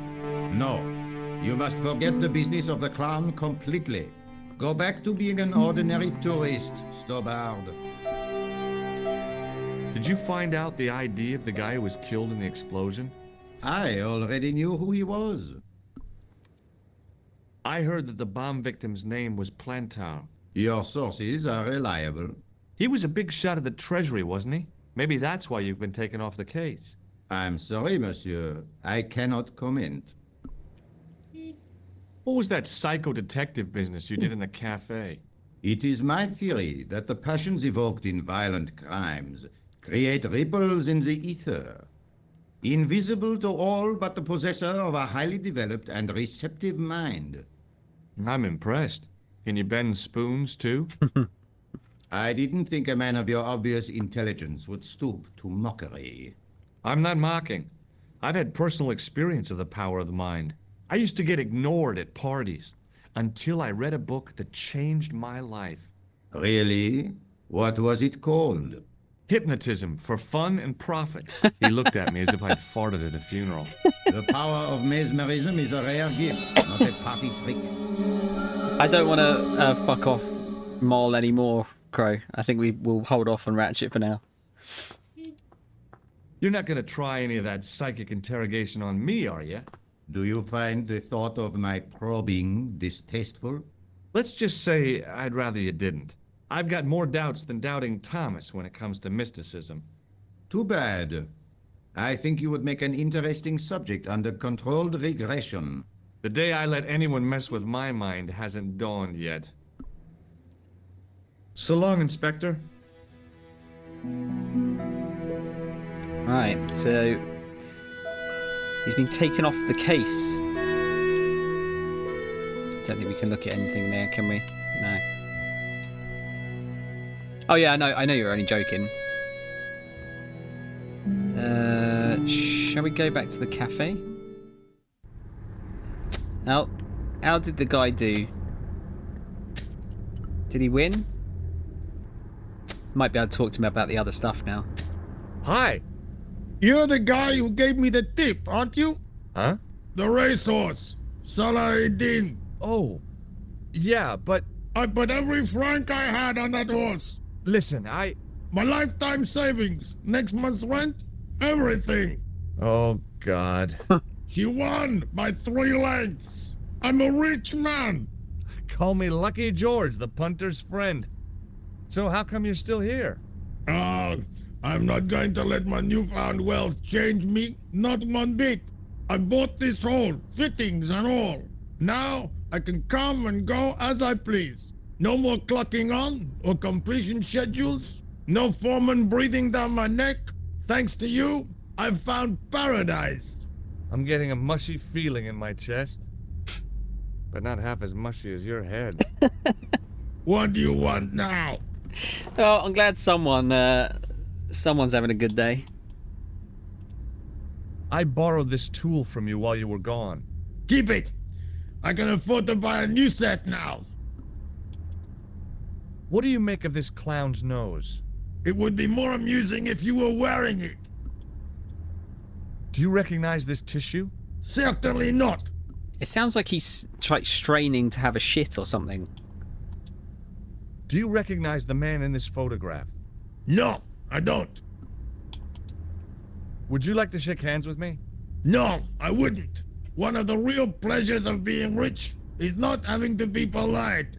Oh no, he's turned into an arsehole. Did you see an old guy with a briefcase?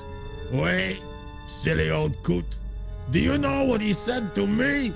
Work fascinates me, he says. I could watch it all day. Quelle bite. I could have knocked his block off. Did you recognize the old man? No. Should I have done? Was he a celebrity? No, but I guess he is now. His name was Plantar. Was? He's dead then? Yeah. That's too bad. Now I wish I hadn't called him what I did. If only I could turn back the clock. If only I'd been more tolerant. Regret and remorse are strange emotions. They really bring out the hammiest actors in people. Did you see a clown come by this way?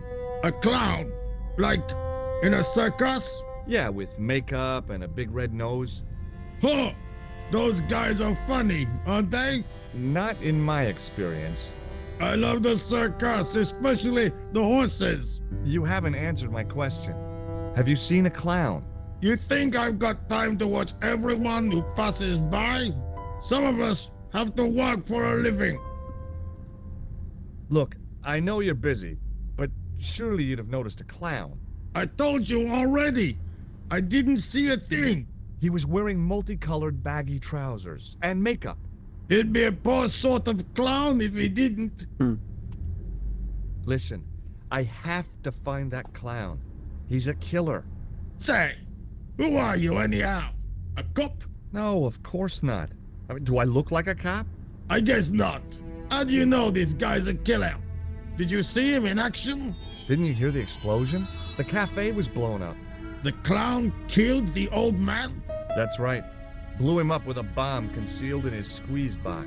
Merde.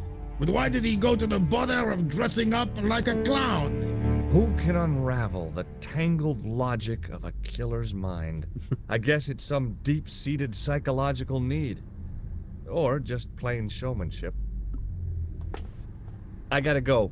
Don't let me keep you. Let's see if we can knock on the door and talk to this chappie again. I'm pretty sure you can.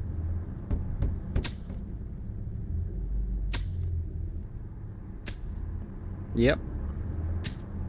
Hi there, remember me? Ah, mais oui, Inspector. Have you found him? Who? The man in the sewer, of course. I'm, sifting through the evidence. Rather you than me, monsieur. That reminds me, someone's been impersonating you. Came sniffing around just after you'd gone. Whoops. Bold as brass. He tried to tell me he was a policeman. Inspector Rousseau, he claimed. I didn't tell him I'd been talking to you, not hours before. Thank goodness. Impersonating a police officer is a serious offense. A man with so little respect for the law must be desperate. Yes, my father used to say, desperation opens the door to the devil. He was always coming out with things like that. Stupid man. So, when you are not exploring sewers, what do you do? I take a lot of showers. Oh, very good, monsieur. A policeman with a sense of humor. I like George. Did I show you my tool? Oui, monsieur. Sounds a bit... Just like mine, except that it is much smaller.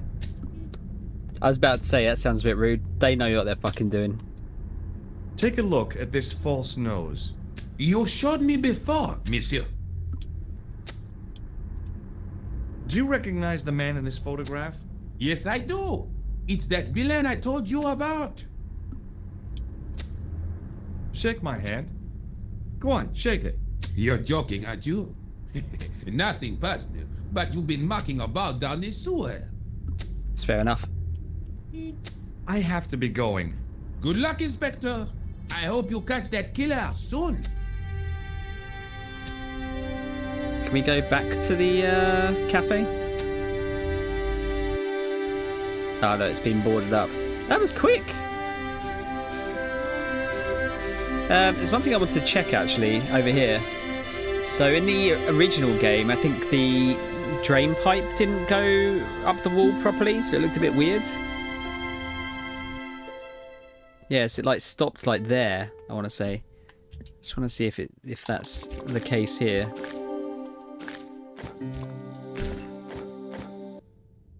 Yeah, see, it doesn't go like right up the top of the wall. God, yeah, look at that. Look how different this looks.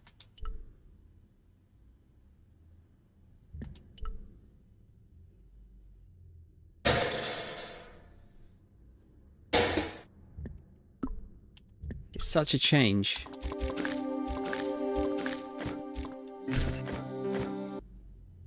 Wow. Yeah, they've done a really good job of bringing this up to date.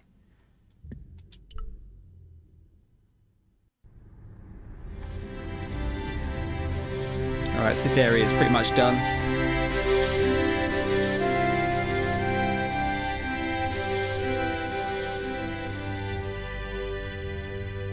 Should we? Let's ring Nicole. If he'll let us use his phone. No, he doesn't mind. Oh, actually, you might be able to talk to him now. Hello? Who is this? Mr. Todrick? Oh, it's you again. What now? What's this game on? It is PC, Xbox, PlayStation, and Switch. Although the Switch version got delayed by, I think it was a month. I want to say. The man I'm looking for is called Khan. He bought a suit from you, remember? Mr. Khan. Yes, I remember him. Yes, I delivered the suit to his hotel. The Hotel Ubu. I don't remember the room number. It was upstairs. The second room on the right-hand side of the corridor. Thanks, Todrick. That's all I wanted to know. Now I've got you, Mr. Clown. This dumbass used his actual name. It might not be his actual name, but he used the same name twice. Should we call to Nicole? Bonjour, couleur. Hi, it's George. I have the address of the killer's hotel. If you're going to pay him a visit, take care. Remember, that guy's a professional. Thanks. I'll be fine. Yeah. Be careful about the murderer. Should we go? Let's go back and see Nicole. Let's try and shake the old lady's hand.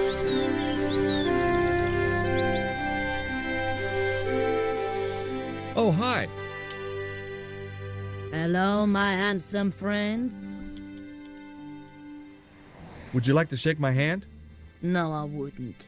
I can see the future, remember? Fair enough. See you later. That's right, monsieur. You will. I don't know how much this game is, by the way, actually. I'd imagine it's like 20, 25 quid maybe.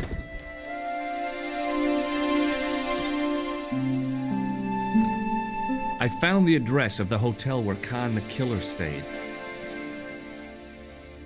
Yeah? Is he still there? I'm not sure.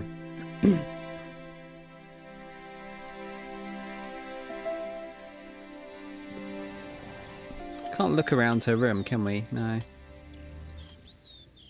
The guy at the novelty shop gave me this. What is it? A hand buzzer. You put it in your hand and give people electric shocks. Why? It's a gag. A practical joke. If you ever use it on me, I'll break your arm. Okay. I get the picture. What are you doing to help trace the killer clown? Research, George. Yeah? You have a copy of the clown's yearbook? I have a telephone and lots of contacts. Oh. Well, did you find anything useful? Not yet. I'm employing my first and most useful weapon. What's that? Patience. Oh, I've heard of that. Isn't it a substitute for decisive thinking? Jesus Christ. You're not helping yourself, George. Have you found out any more about the murders? Well, it may be nothing, but both the clown's victims visited Paris earlier this year. When? The second week of July. They were both here at the same time. Did they meet? I don't know, but I can't imagine it was coincidence. See you later. All right. Where are you going now? I could go hang out at the Hotel Ubu. Watch out for Khan, George. Don't worry, I will. George. Man, this is such a comfy game. Like, this really takes me back. I hate to, like, hammer the point home, but they've done a bloody good job of updating this. Really, really amazing.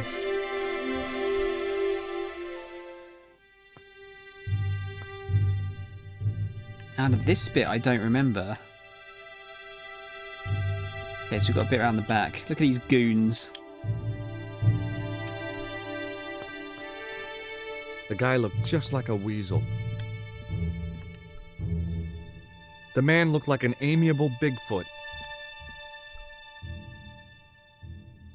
The sign listed the price of rooms, and boy, were they expensive. The killer must have been earning a fat wad to pay for accommodation like this. How much is it, Crow? Let's talk to the weasel guy. Excuse me. Yes? What does this tool suggest to you? Hard labor. Have you ever seen this clown's nose before? No. What does this tissue mean to you? Are you serious? Oh, yes. Take a good look at the substance it's smeared with. You are sick. Very sick. Very sick. Do you recognize the guy in this photograph? No, I never saw it. Will you shake my hand? Are you joking? Who knows where it has been? It's fair. Have you heard of a guy called Plantar? No, that name means nothing to me. I'm looking for a clown. Are you trying to be funny? No, I really am looking for a clown. There are no clowns here except you. Oh, what a bastard. Do you know a man by the name of Khan? No, I don't. It's very important I get to see him, and... I told you, I don't know it. Forget it. I feel like talking to these guys might get us in trouble. Excuse me? Yeah? Yeah. What do these... Oh, never mind. Have you ever seen this clown's nose before? Nope. Do you recognize this tissue? Think carefully now. Ooh, ooh, ooh, I'm gonna have to hurry you. ooh. Time's up, so I'll tell you. It's a used tissue with a liberal dump of Bestheimer's number 12. If you say so. Do you recognize the guy in this photograph? Is this a trick question? No, I simply asked if you recognized him. Okay then. No, I don't. Shake my hand. Nah. Oh, rats. He's gonna get someone eventually with that. It's 25 quid at the moment. I think that's fair for this, honestly. I might be blinded by my nostalgia somewhat, but I think that's pretty fair. Do you happen to know a guy named Khan? That ain't nobody I know. I'm sorry to be a burden on your brain. You ever meet a guy called Plantar? No, I ain't. You missed your chance. If you're quick, you'll catch him at the coroner's. Have you seen a guy dressed as a clown? No, I ain't. Don't tell me I missed him. Oh, that's too bad. I love the clowns, don't you? I've seen daytime television that was funnier. I love it when the little guys get hyped. That figures. Custard pies, hose pipe down the pants, then smack! A plank in the kisser. See you later.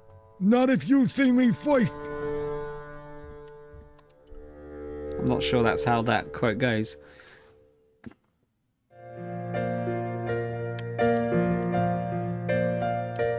Alright, what have we got? Statue? The figure of a sexless youth was frozen in mid-skip with a silly grin on its stone lips.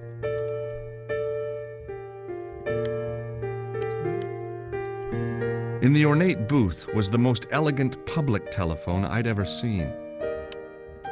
I recognized the guy. It was the Nobel Prize winner from the country whose name I couldn't pronounce.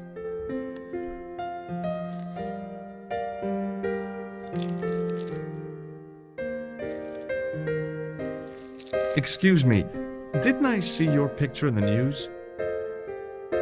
You're that Nobel Prize winner from some unpronounceable Eastern European state.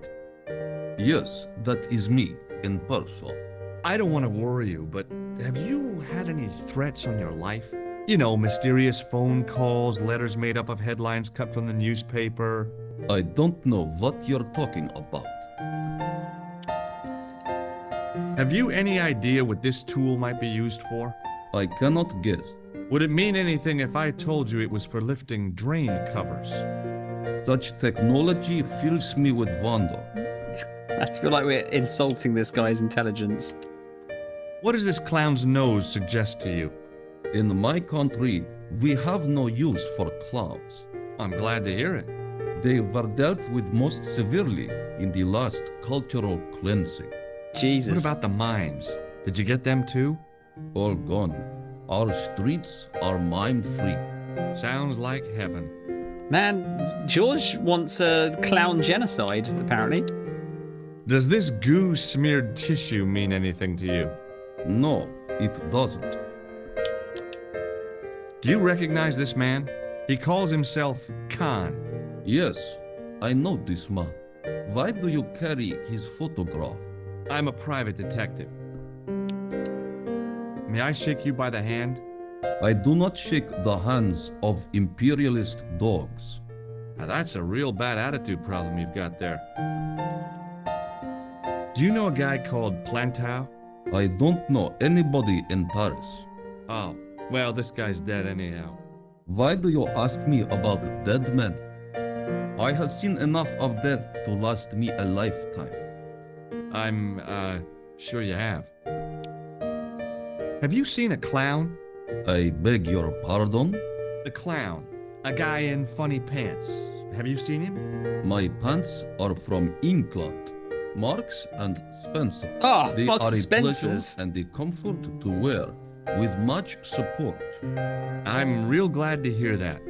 You know, it's good to know you Nobel Prize winners are human too. In my country, the people make do with string and egg cartoons. For pants? For everything. Oppression is the mother of ingenuity. You know, this man's wealthy when he gets his trousers from Marks and Spencers. Thanks for your help. Goodbye. We got anything over here? Oh yeah, we do. Ah, we got a key. Hanging from a brass hook was a key and a plastic tag. Let's just take the key without asking. Excusez-moi, monsieur. What? You are trying to steal that key, no? No way. It was the register of guests staying at the hotel. No way. There was no one registered under the name of Khan. If the killer was staying here, he'd used a different pseudonym. The clerk wore a disdainful expression, like he'd been born with it. I want some information. Who are you? The police? I'm conducting a private investigation. Ah, I know only too well what you mean. That is one of the drawbacks of the catering business. When people book into an hotel, they leave their morals at home, no? He just took tissue out of his ears. That's another little thing that I never saw in the original game. Or just didn't really take it in. What do you make of this tool? Stunning, monsieur. I bet you handle it like a professional. Do you recognize this red nose? No, monsieur. What do you make of this tissue? Do you wish me to dispose of it for you, monsieur? Hey, no! It could be useful. I'm holding on to this. As you wish, monsieur. Perhaps you would like a little plastic baggie to keep it in? Nah, it's fine the way it is. Just staining the inside of your coat, George. That's pretty much the crux of any point-and-click game. Keep it because it might be useful in the future. Do you recognize the man in this photograph? Yes, monsieur. That man is one of our guests. What name? I cannot tell you that. Hey, shake my hand. I'd rather not, monsieur. I'm still sore from the shock administered by one of the guests. He was secretly concealing an electrical device in the palm of his hand. Practical jokes are so puerile, don't you think? Oh, yeah, sure. I mean, he's right. About the key hanging on the hook over there. Oui, monsieur. Which room is it for? Number 21. Is that room taken? No. The guests checked out this morning. I'd like to check into room 21. That is not possible. How come? You said it was vacant. It is reserved for another guest. Rats. No, monsieur. Dutch. Do you know a man named Plantow? No, monsieur. Do you have a guest by the name of Khan? No, monsieur. Perhaps you would care to check the register. The man who calls himself Khan has a scar on his left cheek. Vraiment? I tell you, I do not know a man named Khan. Maybe not, but I'd noticed a change in his expression when I mentioned the scar. I'm looking for a man who dresses like a clown. This is a highly respectable hotel, monsieur. There are no clowns here. If you say so. Thanks for your help, buddy. See if we can talk to the lady on the piano. Yeah, I think that's why he's got the tissues in his ears. I guess he doesn't like the sound of the piano. It was a magnificent old Steinway piano. I figured the lady at the keys wouldn't appreciate a duet with a musical illiterate like me. Me too, George. The woman was obviously English. She had all the qualities of Boadicea, Elizabeth I, and Margaret Thatcher rolled into one. It wasn't a pretty sight. Definitely don't want that last one. Hi there, ma'am. Well, hello. What can I do for you? I'm looking for a man. You disappoint me, my dear. For one foolish moment I thought... But never mind. Aren't you going to tell me your name? George Stobart, ma'am. How sweet! I once had a stable boy called George. I am Lady Piermont. The common reaction is to kneel and stutter, but it's not obligatory. A real lady? I mean, you're an honest-to-God aristocrat? Oh, I don't know about that. Few of my ancestors are honest, not even to God. I can trace my family back to the Normans, but don't let that intimidate you, George. Beneath that impressive pedigree, I'm just flesh and blood. The blood may be blue, but the flesh is the plump beef of old England, so to speak.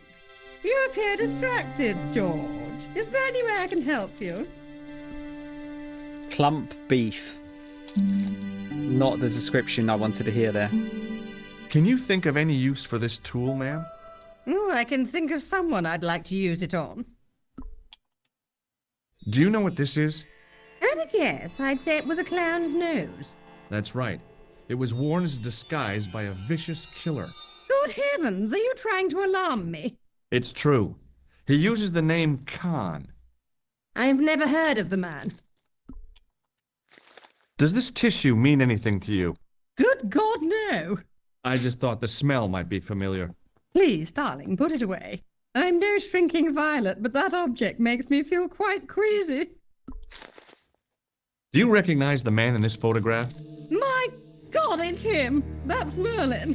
She represented everything I loved about the English. The lady was totally deranged. Merlin? You mean King Arthur's wizard? Good heavens, no.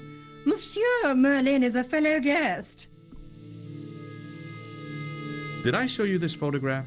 Yes, darling. Yes, darling.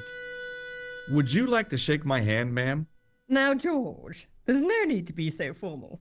We met as tourists, and I want to keep it that way, despite the enormous social gulf between us. A little bit pompous, but kind of nice. Are you here in Paris on vacation? No, darling, I'm on holiday. I needed to get away after Algy's funeral. I didn't realize you were mourning the loss of a loved one. I'm not. He was my husband. I'm sorry to hear about your husband's death. You wouldn't be if you knew him, my dear. It gave me the opportunity to take a well-deserved holiday. Daphne suggested a change of scenery. Paris, she said. The wild romance is just what you need to take your mind off the inquest. Well, the closest I came to romance was being wooed by a drunken Breton chef. I must say I was disappointed with his coq au vin. Not at all what I was expecting. I was thinking of cutting my holiday short, packing my bags and heading back to Hempstead. That was until last night. What happened last night? What happened to you last night? I was stricken, Mr. Stobart. Cupid's arrow has cleft my bosom. They couldn't really miss. It was just as I'd always imagined it should be. The intimacy of candlelight. Romantic music tinkling across the room. And then, the stranger's glance. Those brooding eyes, that suave manner, those tight trousers. He was the man I'd been waiting for all my life. I'm glad he finally turned up after all these years. Ah, but it wasn't to be. He was merely toying with my affections. And if I ever catch up with him, he's dead. Who was the guy who led you on? His name is Merlin. There you go. Did you know there's a gangster out front? What makes you think he's a gangster? The Italian suit and the bulge in his pocket? I know plenty of men with Italian suits and bulges in their pockets. That doesn't necessarily make them gangsters. Would you distract the clerk while I borrow a key? Are you asking me to aid you in a criminal act, darling? Oh no, it's the key to an empty room. And why, may I ask, do you wish to gain access to an empty room? Do you plan to squat? No, ma'am. Scout's honor? I was never in the Boy Scouts, ma'am. No, you should have been. What were your parents thinking of? It's a fine way for a boy to get licked into shape. Now tell me, why do you want to get into that room? It's next to the room the killer is using. What killer? It's a long story. Let's talk about this guy. The man you know as Merlin is a fake. What do you mean, sweetie? He's a murderer. He also uses the name Khan. I am shocked, Mr. Stamos. Shaken. I took him to be a gentleman, a man of honor.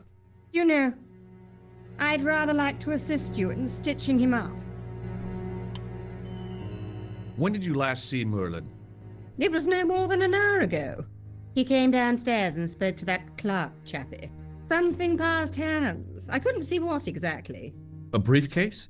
No, smaller than that. A bundle of papers, perhaps. The clerk put it in the hotel safe and Merlin went out. Are you sure you saw Merlin putting documents in the safe? Yes, darling, positive. I wonder what they were. Obviously something of great importance. Yeah. I'd sure like to get my hands on whatever it is. I'll bet they had something to do with Plantow's briefcase. Has Merlin returned to the hotel? No, he hasn't. Are you going to search his room? If I could get in there, I would. And that's why you want the key? Yes, ma'am. I shouldn't think my feminine charms would be much use in this case. But a good dose of English arrogance might do the trick. This woman's super helpful.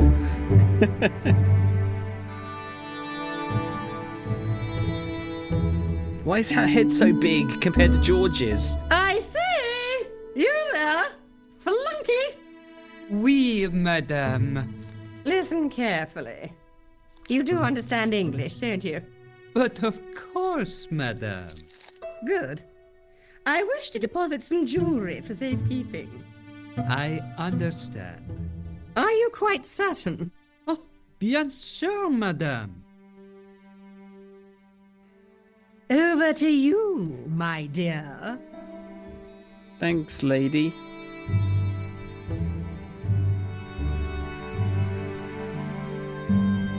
In the back of the office was a small safe with a combination lock.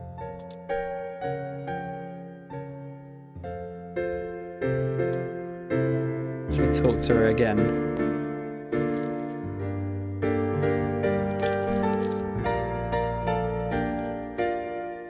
Yeah, very Hi, helpful. ma'am. Hello, George. What can I do for you now? Hello, George. I got the key. Thanks for your help, ma'am. Do you want this key? No, thank you, darling. I have to go, ma'am. Right, let's go and have a look, shall we?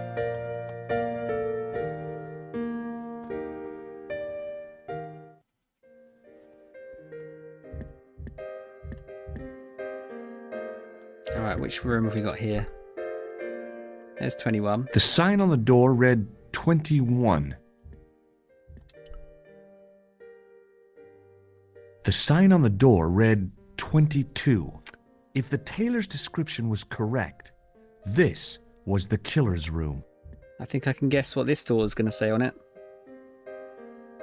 Room number 23. That's what I thought. The door was locked. Obviously, this one will be locked as well, but... The door was locked. Well, look at that. We probably have to actually use the key here. The door was locked.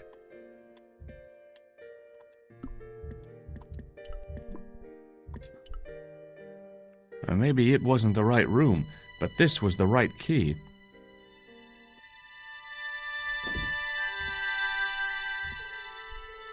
It was a massive mahogany wardrobe.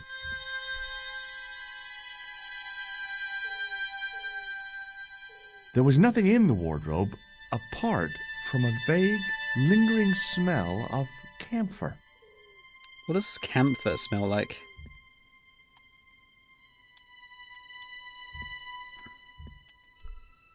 A cabinet stood beside the bed. Gonna get ourselves a souvenir. The cabinet was empty, but it smelled of onions. No kidding, it really did. Why? Oh yeah, like, I understand it's wood crow, but like, does it have like a smell to it? Or like a The specific window smell, I looked should out say. over a narrow alley surrounded by high walls. Out the window you go, George.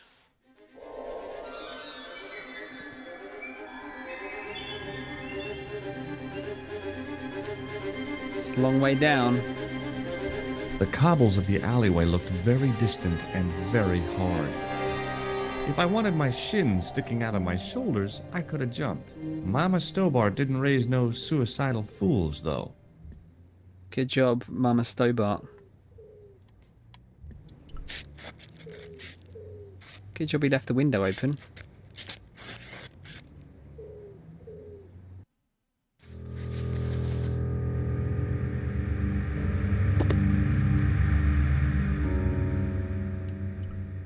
The cabinet had no drawers, just a single door. The assassin had been too smart to leave incriminating evidence beside his bed. Dang. The bed was several times larger than the narrow cot I'd been given at the place I was staying. Well, there's the briefcase.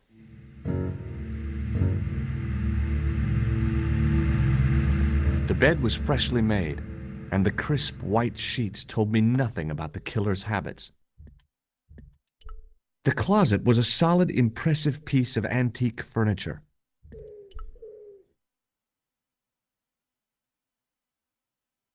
Oh? The pants were newly laundered and pressed with immaculate creases. There was nothing in the pockets of the pants. Darn.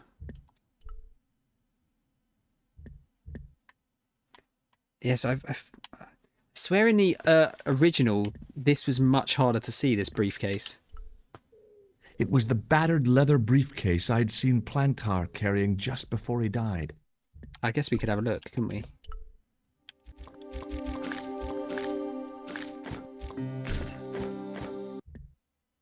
Ah, no, you can still see it pretty well. But it's a lot more obvious. Yeah, damn, even the like lighting in this room is quite different, isn't it?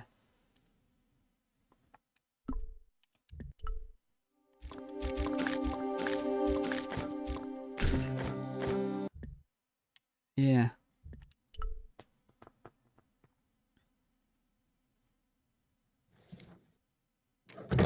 I searched the interior of the briefcase, but as I'd half expected, it was empty.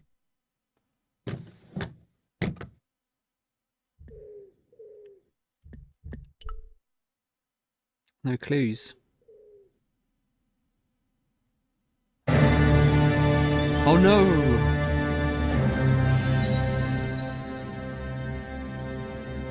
I had the kind of feeling in my stomach that would usually send me running to the bathroom.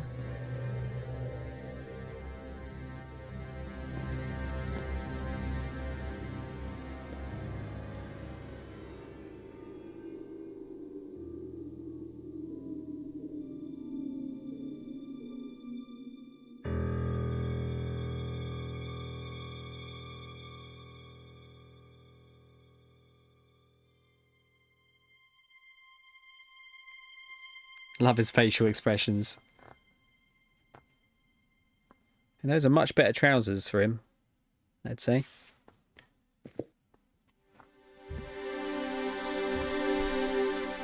The pants matched the jacket which the killer had lost in Paris.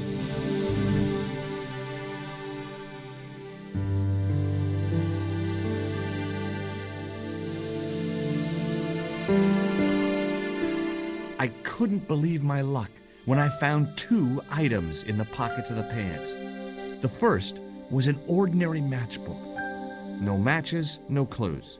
The second was a pass card which read, Thomas Merlin, Gruber Electronics Corporation.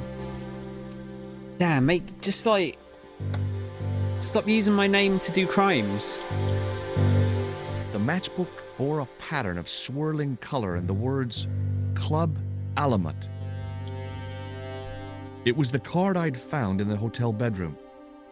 It read, Thomas Merlin, Gruber Electronics Corporation. Alright, I forget, can we actually go out of this way, or has he locked it? Like, properly locked it? Oh no, we're fine.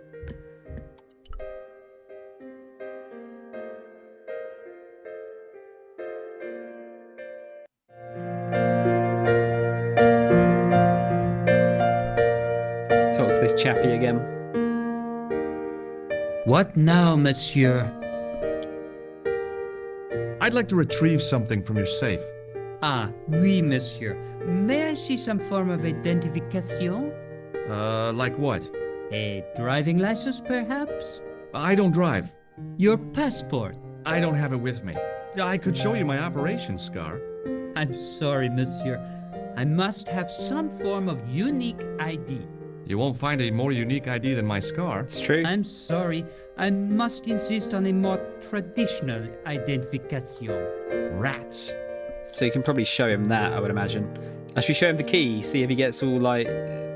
Gets pissed off. Do you recognize this key?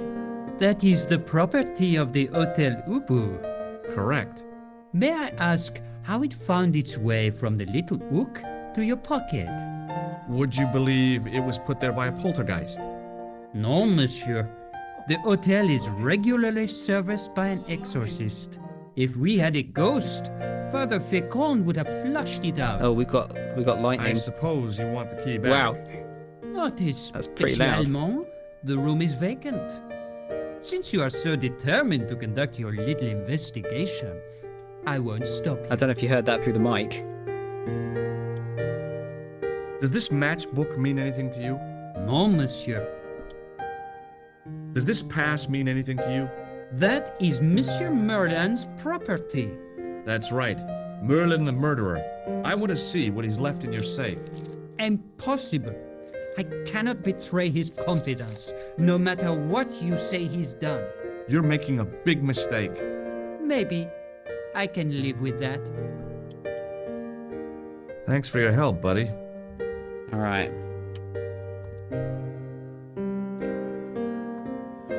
I think it's meant to thunder pretty much the rest of the night, I think. Hello again.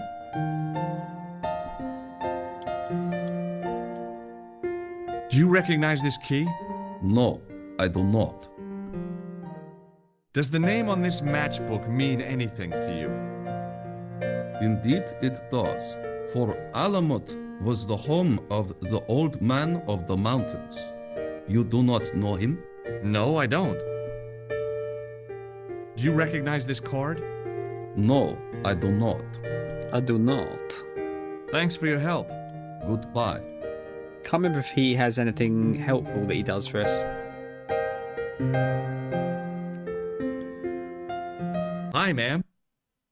Hello, George, what can I do for you now? I love that. Hello, George. I found this matchbook in Merlin's bedroom. It came from the Club Alamut.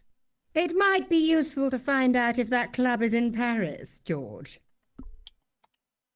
I found this pass in Merlin's room. So, that deceitful little man is passing himself off as an electrician, is he? Uh-huh. This guy probably has a million faces. I showed the pass to the clerk, hoping he'd give me Merlin's papers, but he wouldn't buy it. He's too scared. I'll give him something to be scared of. Follow me, George! I love this lady. Her head is fucking huge, though. Did you place a package from Merlin in the hotel safe? I did, madame. And did my friend here show you Merlin's identification? Indeed he did, but What's the problem? he isn't Merlin. A mere academic detail. Give him the package. But that is against the law. I happen to be a justice of the peace, you silly man. I am the law. If he tries anything, shoot him, George. My pleasure, Lady Piermont. One moment, please. We just need this lady to follow us through the entire game. You know, I haven't enjoyed myself this much since Greenham Common. I don't know what I would have done without you, Lady Piermont. Voilà, monsieur. Le manuscrit de Monsieur Merlin. Thanks. How satisfying. An Anglo-American alliance that actually worked. The clerk had given me a tightly rolled sheet of parchment. I decided not to unroll it until I was safely back in Nico's apartment. Let's have a quick look at it, though. Oh. It was the ancient manuscript which Khan had stolen from Plantar. Let's see if what these guys think about it. What now, Your first thought was monsieur? straight to wood. Not judging you, Crow. Do you want this manuscript back? After all the fuss it caused? No, you keep it. Oh, by the way, dude, you weren't in anime night. Thanks for your was everything help, all right the other night?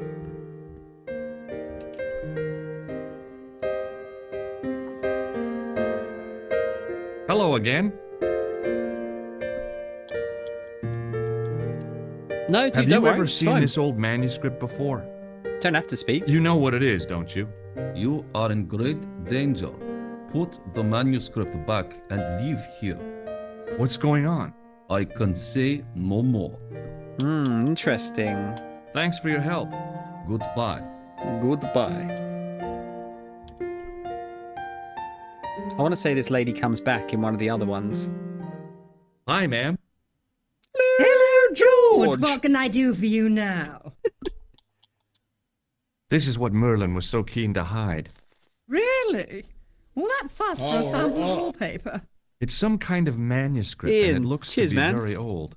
If I was you, I'd keep it well out of sight until you're clear. of How you the doing? place. That's exactly what I was thinking. I could roll it up and put it down my pants. No, that wouldn't do at all. Did you ever play this, Ian? You'd attract far too much attention. I have to go, ma'am.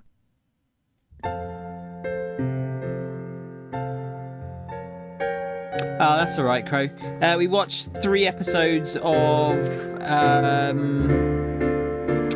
Space Battleship Yamato, so we did up to 6, I want to say, and then the latest, My Dear Friend, as well. I never played Simon the Sorcerer. Was that another good one? There was quite a few of those, wasn't there? I want to say. Oh, Just a minute, monsieur. What's your problem? No problem. If you cooperate. What do you want? Just a routine security check. Nothing to worry yourself about. Oh, well, all right. Search him, Flap. You bet. Hey, knock it off. Get off, you big ape.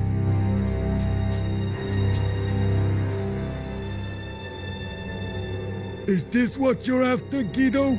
See, that's he. I can explain everything. Well, Almost everything. Too late. You're on your way to feed the fishes. I'm allergic to fish. I break out in blotches when I eat tuna. Let's go.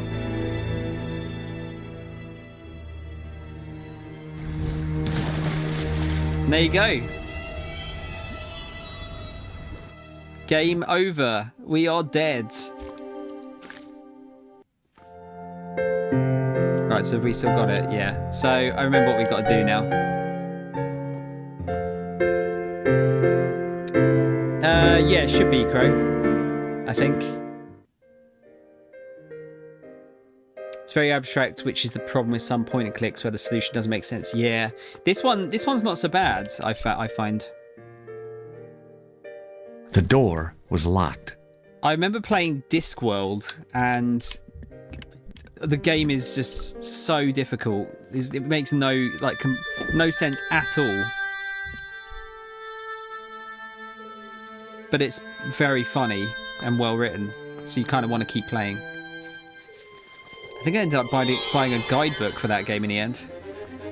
So what you're meant to do is you've got to chuck the manuscript down here. I knew this was no way to treat an ancient manuscript, but I couldn't let it fall into the hands of the goons waiting outside.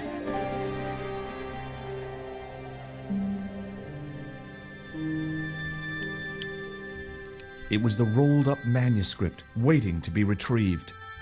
I figured it was best for me to return to the street before attempting to pick up the manuscript. It's a good idea, George.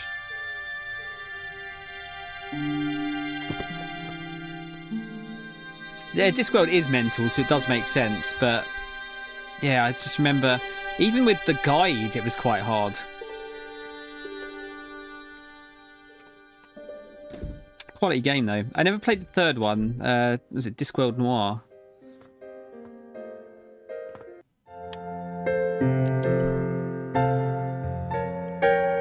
But yeah, I was saying earlier, Ian, they've done a really good job with the remaster here. It looks incredible, I think. Just a minute, monsieur. What's your problem? No problem, if you cooperate. What do you want? Just a routine security check. Nothing to worry yourself about. Oh, well, all right. Search him, Flap. You bet. Hey, knock it off. Get off, you big ape. He's clean. Nothing, Guido. Zilch. Our apologies, monsieur. What? I had to report you to the authorities. Randir, we are the authorities. You want I should break his arms? No. Let him go, Flap. Oh, all of the Dizzy games were insanely difficult, weren't they?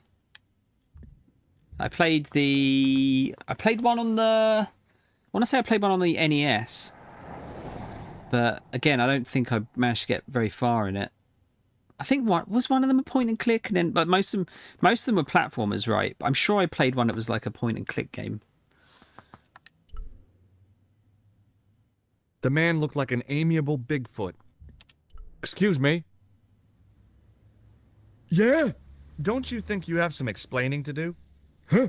I'm an American citizen and a bona fide visitor to your country. What the... You can't touch me up in the street and expect to get away with it. Get lost, creep. Hey, Shorty. What does this key mean to you? Nothing. Does this matchbook mean anything to you? It is just a matchbook. Why should I recognize? Do you know a guy called Merlin? No. No. Forget it. All right. Let's go around and get the manuscript.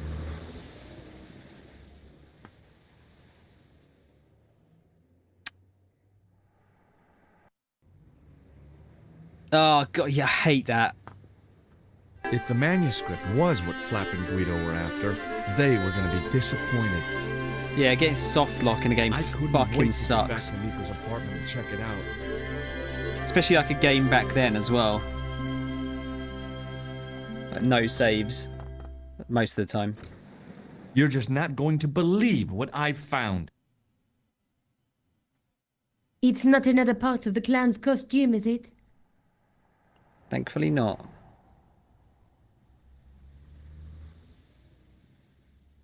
It's a medieval manuscript. Khan left it in the safe at the Ubu. It's incredible. Is this what he took from Plantark? It could be, which means it's worth enough to kill for. Look there, 2 guys on the same horse. Oh, yeah. Maybe they couldn't afford one each. What of it? Have you ever heard of the Knights Templar? Their official seal was an image of 2 knights sharing a horse. Whatever this manuscript means, it's connected with the Templars. How come you know about these knights? I learned about them while writing an article on the Crusades. This guy, named Hughes de Payen, arrived one day at the court of King of Jerusalem. He offered to protect the Christian pilgrims from the displaced Muslim armies. The king would be able to guarantee safe transit to Christians in the Holy Land. Safer journeys meant more pilgrims, and pilgrims meant trade and wealth. The Templars proved invaluable to the king as a mercenary army. It was said that they never asked how many the enemy numbered, just where they were. And as the years went by, the Templars grew in wealth and numbers. They were so rich, even kings came to them for loans. But at the height of their power, they fell foul of the King of France. He rounded them up and turned them over to the Inquisition. Thousands of Templars were subject to torture and confessed to heresy. Of course, at the hands of the Inquisition, there wasn't much they wouldn't confess to. The last Grand Master Jacques de Molay was burned alive. But the treasure of the Knights Templar was never found. It's the One Piece.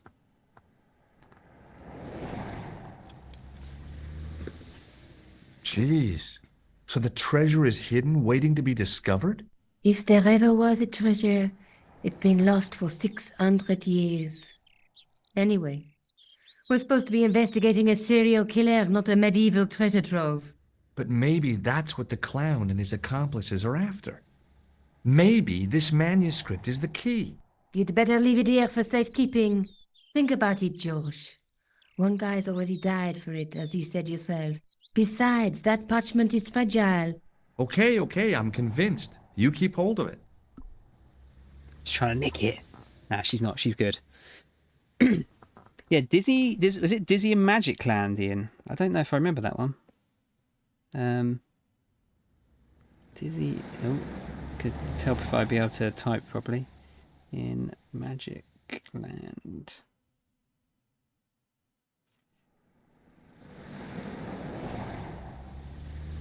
Oh, did you play that on the Amiga? Saying it was for... What was it for?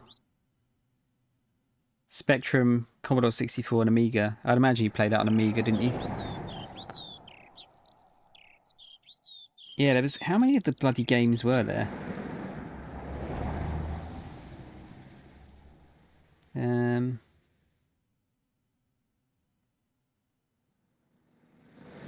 Oh, hang on, Dizzy series, that's what you want.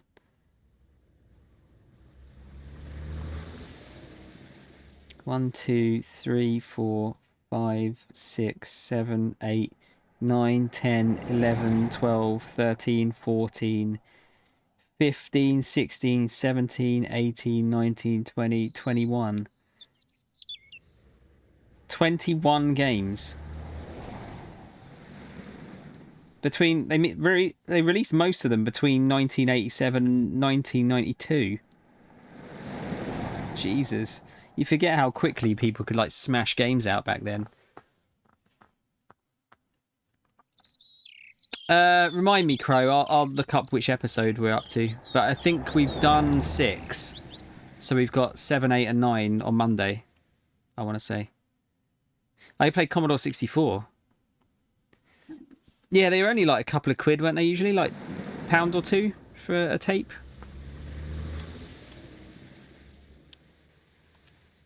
I found this matchbook in the killer's hotel room. It's from the Club Alamut.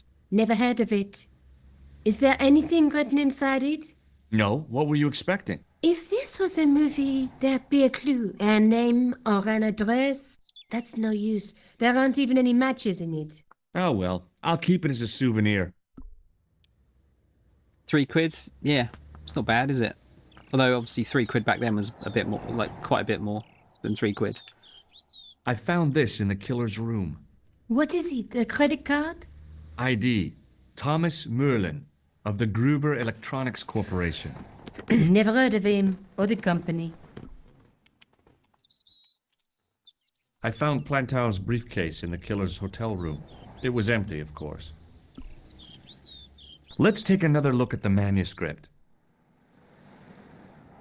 Let's face it, we need help, George. Someone who knows about these things. Who do you suggest? Indiana Jones? I know a guy who specializes in medieval studies. His name is Lobino. Huh. Some stuffy old fossil who gets horny over ancient relics, I suppose. Far from it. Andre isn't the stereotypical professor you have in mind. Where can I find this Lobino guy? At the Kroon Museum. I'll give you the address. George is getting jealous. There's a woman looking at her reflection in a mirror, but the reflection has 3 hideous faces. She reminds me of the Wicked Queen in Snow White. She was the one who said mirror, mirror on the wall, wasn't she? She made me cry so much when I was a kid, Mom carried me out of the movie theater. She didn't frighten me in the least. Like I said, I was only a kid. I didn't like the crocodile in Peter Pan either. A knight with a crystal ball. Now, there's something written on the scroll beside the knight. Yes, but it's written in Latin. Per disciplinam mea lux videbis. By my teachings, you will see the light. You speak Latin? Where did you learn a trick like that? A trick? I studied law, okay? I can read Latin. My, you're touchy. Tell me that again. Through my teachings, you will be enlightened. Ah, she's impressed. There's a guy working on a loom. He's weaving a carpet or a tapestry. Or a duvet cover. It's a clue to a place, I reckon. Somewhere famed for weaving and ships. Where folk live in barrels? It beats copper boxes. There's a guy with a sword and a bull. The only mythological bull I know of is the Minotaur, but he was only half bull. I don't think I'd like to be half a bull, even if it was the bottom half. What's that object between them? It looks like a gem on top of a tripod. Let's go and speak to Lobino. Maybe I'll check out the Kroon Museum. I'm sure you'll find it useful, George. Should we ask the old lady about the items?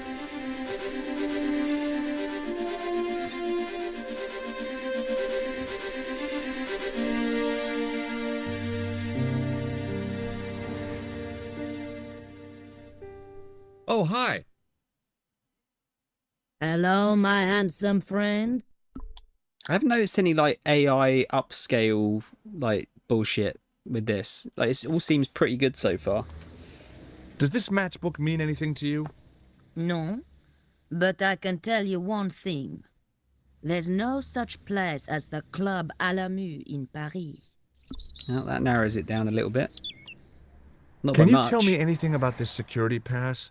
I can tell it doesn't belong to you. How come? Give me some credit. If you're an electrician, I'll eat my antirrhinums. You're a remarkably talented lady. See you later. That's right, monsieur. You will.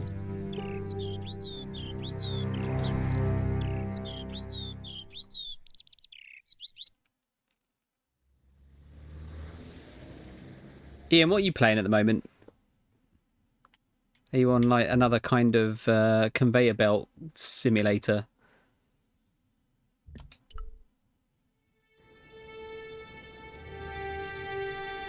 I've got another Chivo.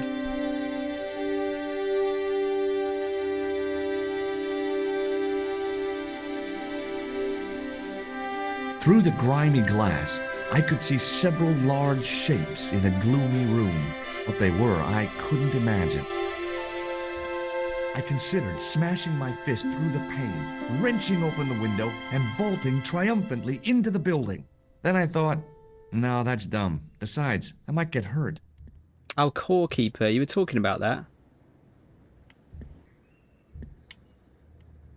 Good, I take it? Access to the side and rear of the museum building was blocked by a dense clump of bushes. A real macho guy would have plunged straight into the spiky, scratchy bushes. Not me. Not me. See what Lobino looks like in this version. See if he's what I remember. No, that's not him. The case contained a collection of rocks. They were all shapes and colors, but they were still rocks. Above them, a sign read, L'Age Paléolithique. You got the tripod by the looks of it in the middle there. I tried to sneak my hand inside while the guard wasn't looking, but the case was locked. Just committing crimes here. It was a statue from ancient Egypt. Those old civilizations sure could teach us a few things about art and beauty. The statue didn't deserve to be mauled by a Philistine like me.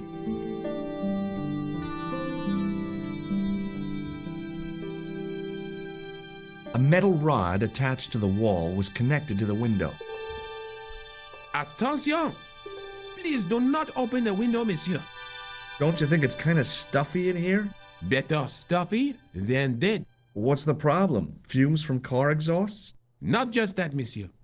There's a new burger bar opened up across the street. The Laughing Buffalo. So what's the problem? They cook their burgers on a charcoal grill, and the fat falls on the open flame. The amount of organic compound and smoke particles released is astounding. Since they opened, local air pollution has doubled, and it stinks like a funeral pyre. That is why I keep the windows closed. I recognise his voice, actually. Oh yeah, that's cool, Crow. I'll have to have a look through mine and see what I've got left. The case contained some fragments of pottery. They looked to me like broken flower pots. Above them, a sign read, L'Age Paléolithique. I tried to sneak my hand inside while the guard wasn't looking, but the case was locked. Damn, I didn't know there was a button to change what they look like. The case contains some fragments of pottery. Yeah, look at they that. Looked to me like broken flower pots. Jeez. Above them, a sign read, L'Age Paléolithique. That's so different. I don't know, I actually kind of prefer the lighting in this one. Like the look of it. But yeah, look at that. Like, look. That's so much less obvious, isn't it? The handle in the old version. Christ, there's such a difference. The case contained 2 rows of silver coins. Each coin on the lower row showed a portrait of a guy with a huge nose. I looked down at a collection of tools with wooden handles and tarnished metal blades. There were knives, chisels, and spikes fanned out in a semicircle. I guess there's always been a need for home improvement. I prefer the colours in the original version.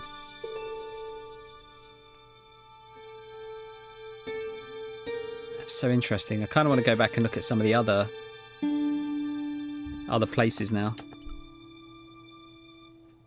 It was a large brass urn. There was nothing in the urn.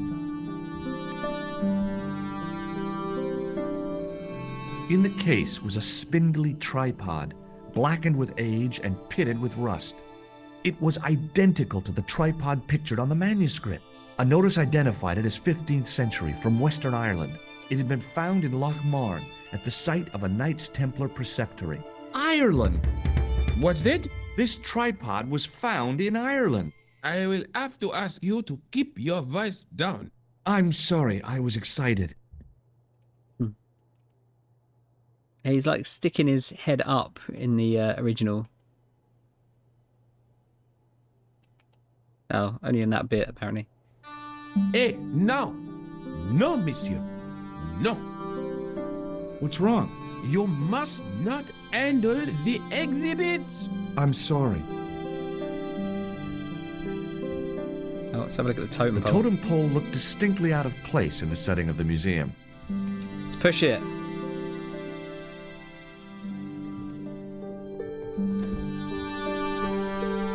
It was a tapestry of a lady, a lion, and a unicorn. If I'd had more time, I could have stared at it all day. Touching an object as rare and beautiful as that would have been the act of a barbarian.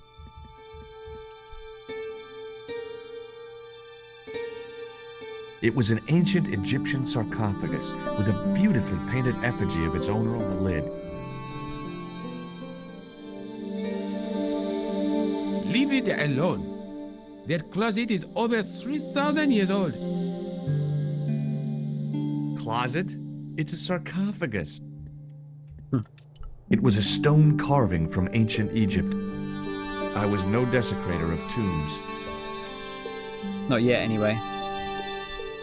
The attendant had an air of self-importance and the kind of steely eyes that never seemed to blink. Pardon me, Oui, monsieur? are you Lobino?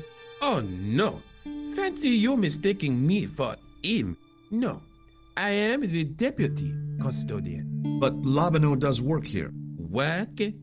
I wouldn't go so far as to call it that. He studies here most days, but as you can see for yourself, not today. Let's start quizzing him. What does this tool mean to you? That belongs in a museum. Pardon? It is a priceless historical artifact, if I am not mistaken. No, it's a plain old tool for lifting drain covers. Do you recognize this red nose? I don't think so. What do you make of this tissue? It is absolutely disgusting, monsieur. He's not wrong. Do you recognize the man in this photograph? No, monsieur. Is there any reason why I should? I guess not. It makes me laugh how disgusted everyone is by the tissue. Would you like to shake my hand? Not while I'm on duty, monsieur. Have you ever heard of the Club Alamut? Oh, no. I don't frequent places like that. Do you recognize this ID pass? No. No. What can you tell me about the collection of pottery? Those are remains of pots used by the original inhabitants of Paris. The Paris pot people. When did they move out? 15,000 years ago, monsieur. Vanished in the mists of time. Didn't even have time to pack up their pots. I thought the original inhabitants of Paris were a tribe known as the Parisi. That is right, monsieur. Renowned for their pots. You see, Is that in true? those days, people didn't have much in the way of possessions. A few flints, some animal skins, maybe the odd bone or two. Naturally, when the Parisi came along with their pots, why, everybody wanted one. I guess they must have caused a kind of consumer frenzy. Ah, oui, they connect the market, cleaned up. You don't know the first thing about those pots, do you? No, monsieur. Bullshitter. What can you tell me about the collection of coins? A rare example of silver coinage from the reign of Philippe le Bel. That little old lay buried for centuries in a field on the outskirts of Paris. They're unique. Nothing like them has been found anywhere else in Europe. Yeah, see, it's like it's got wooden. The front of it's like wooden, and the floor's wooden in this version. I guess that's why it gives it a different color. Who was Philippe le Bel? You don't know? Philippe IV, the King of France. Wasn't he the guy who wiped out the Knights Templar? I have no idea, monsieur. All I know is he was King of France. I don't even know why he was called Philippe le Bel. Do you know anything about medieval manuscripts? Not me, monsieur. I am no scholar, though people often mistake me for one. It is the uniform, I guess. They see the clothes. They are impressed. And they ask you to park their cars? They asked me to park the... No, no, no. They assume I am an authority on the exhibits in my care. Whereas you know next to nothing about history. Of course not. All I am saying is, I am no scholar. Not like Monsieur Lobineau. Do you know anything about the Knights of the Temple? No, sir. Not a sausage. The sign on the tripod says it was found at a Templar preceptory. It does? You don't know anything about the tripod, do you? No, I don't. I never had much of a start in life, you see. I owe what little education I gained to my uncle. He was an optician, but he also doubled as the village school teacher. He taught me the alphabet. Well, 19 letters of it. The bottom row of the chart was too small even for him to read, so he left them out. Why don't you start over That's and a enroll brilliant for adult joke. education? You know, I never thought of that. Do you think if I studied art and did all my homework, I could be a professor of history? At your age? Dream on. That's a fucking brilliant joke. Can you give me any further information about the tripod? Certainly, monsieur. It's infamous. That tripod, that belonged to John Dee. What's the importance of John Dee's tripod? Dee was the most famous escapologist of the 16th century.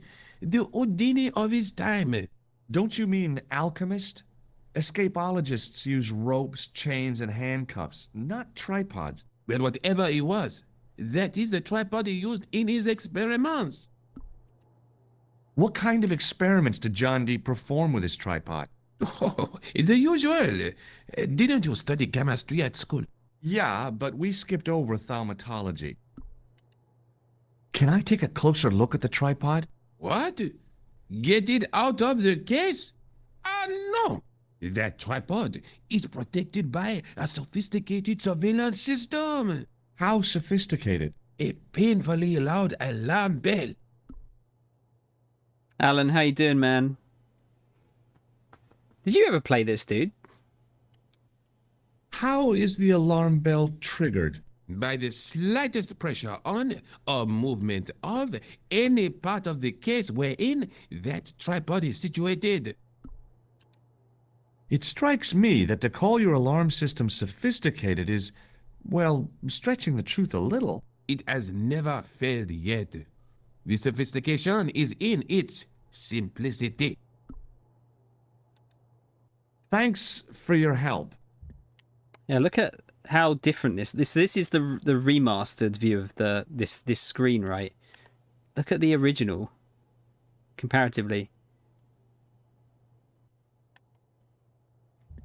They've done such a good job of... I don't necessarily like the colours more in this scene specifically, but it's really impressive how they've updated it all. High above me was a window. Yeah, it's got a great atmosphere, hasn't it? I think the music really lends itself to the atmosphere. Or, sorry, alters the atmosphere. Should we set the alarm off?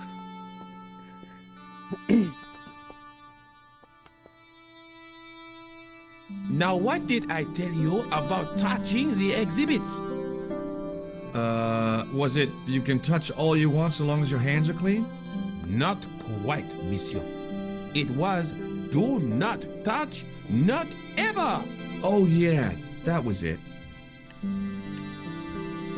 want to see how the outside looks now as well.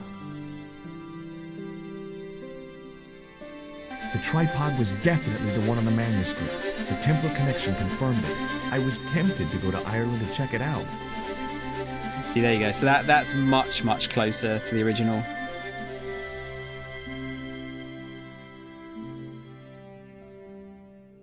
Damn. Yeah, such a cool difference. They're putting your glasses on. Yeah, that is exactly what it looks like with my glasses off. You been up to much today, man? So we can go to Ireland now if we wanted to. Actually, let's go and have a look at these screens while we're here, shall we? There you go. So that one again looks very similar.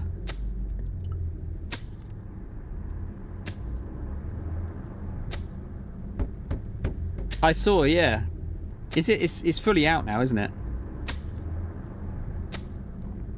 Hello again. Yes, Inspector. Yes, Inspector. Do you recognize this matchbook? I can't say I do, monsieur. Does the name Merlin or Gruber Electronics Welcome back, mean Mole. anything to you? No, monsieur.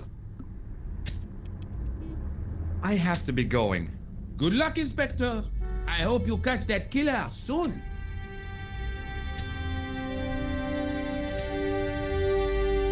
Let's ask the new rich man.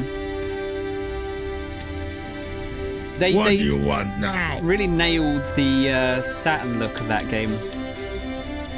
Does this matchbook mean anything to you? No, it doesn't. Does the name Merlin mean anything to you? No, nothing. Nothing. I gotta go. Don't let me keep you. Just want to have a look at this screen again.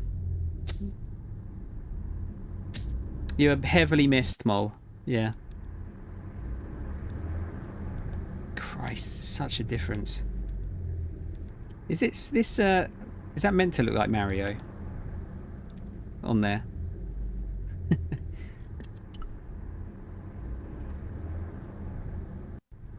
Perfect retro. Yeah, look, I don't think a lot of things try to replicate the Saturn look, do they?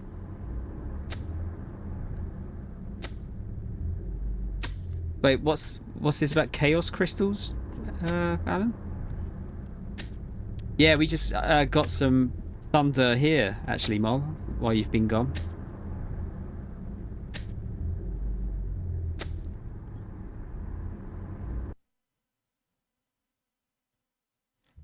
We'll go and talk to the Popo again.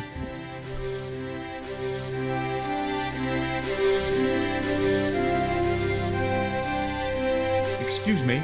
What do you want now?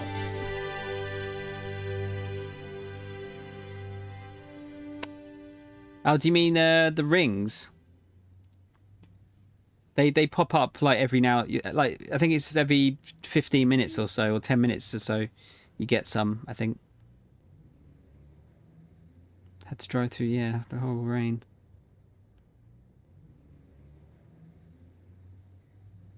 That's typical, isn't it, Mole? Does this matchbook mean anything to you, Sergeant? That's a double-line Swedish with a crosshatch Bergman strike strip. Now, that's unusual. Pre-war Anderson hinging. Ah. I haven't seen a reinforced Anderson outside Cheers, of a Alan. private collection. It's rare then? In this part of the world, yes. There are only 19 three places months, these are man. made. Thank you. Taiwan, Manila, and Slough. You're thinking of the sub thing. Yeah, that doesn't appear until you... I think once you sub, I don't think it actually appears until you refresh the stream for some reason. No, thanks, man. That's very kind.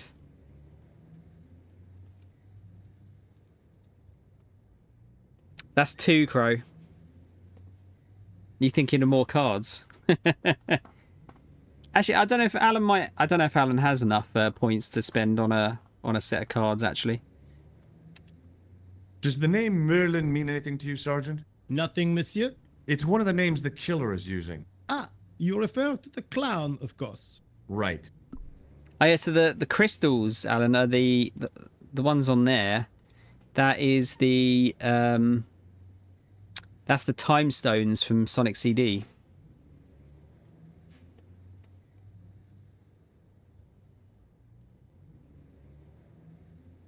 Wait, what's that? Just did a 3-month thing so I can use the September offer. Wait, what, the what now? 3-month thing?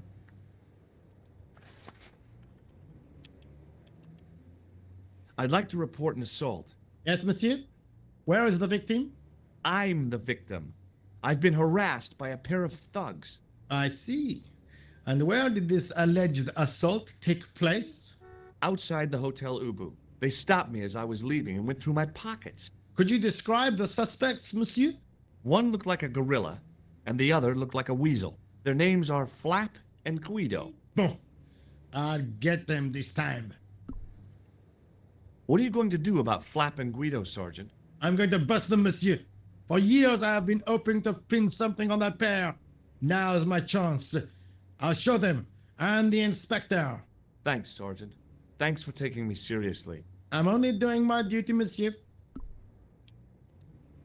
Is Rosso here? Yes, he is. You wish to speak to him? Oh, do you? Interesting. I mean, you can if you'd like. Nath, how you doing, man? This is early for you, actually. You can pay for 3 months in advance, which meant it was $3.50 a month instead of $5. Ah, interesting. Okay. Alan wants to open a pack of cards. I'll tell you what. Yes, I do. One moment, monsieur. What we'll do is we'll get to Ireland, and then I was going to take a break, and we can swap between It's no bad, this monsieur. and Ratchet He and insists on Clank, talking to you again. and we can do it. We can open a pack then. Thank you, Moo. Oh, really, dude? Were you doing much last night or something? Are you tired because you slept all day? What now, monsieur? Monsieur. Do you know a pair of thugs called Flap and Guido? I have known those two since they graduated from special school. Flap is a nasty piece of work, but Guido is the real brains of the partnership. Oh yeah, look at Where this. did you hear of them? I met them out front of the Hotel Ubu. I actually prefer the atmosphere of the new one here.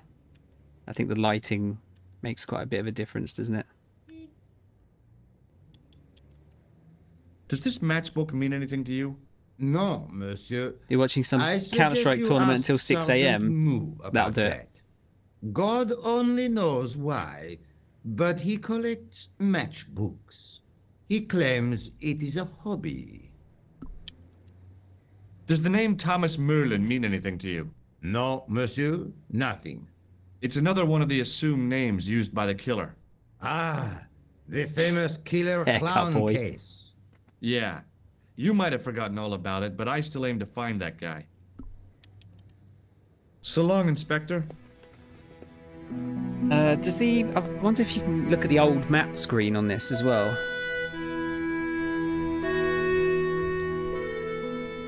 Okay, we've got an autosave there. So Moo loves collecting matchbooks. Oh yeah, look how different that is. I actually kind of like the simplicity of this screen a bit more, if I'm honest with you. Ah, Moll. You can ratchet my clank all night long as you have finished beating off all the dudes because they need finishing, don't you agree, Crow? You really like that clip, don't you, guys? Thank you, Moll. I'll tell you what, so we've got Alan's use some of his points to open a pack, and Moll has just graciously given 500 bits. So I think we'll open that once I get to the break. What do you reckon? You are funny. You're very, very funny. The funniest. Yeah, let's go and see Nico quickly. See, that looks about the same. But I think it looks a bit nicer now. The extra detail is nice. Do it! We will do it in a minute.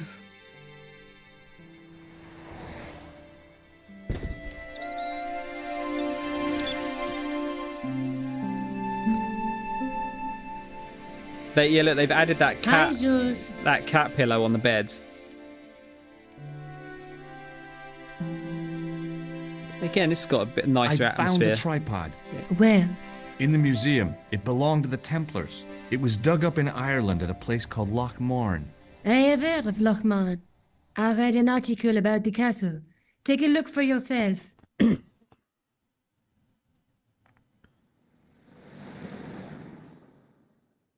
A popular gossip magazine? You read that rubbish? No, I write it.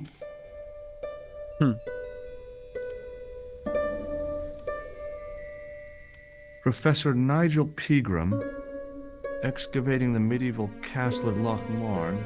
That's strange. What? He resigned his chair at Durham University in order to devote his time to the excavation. Not only that, but he canceled the filming of a 4th series of his popular television program.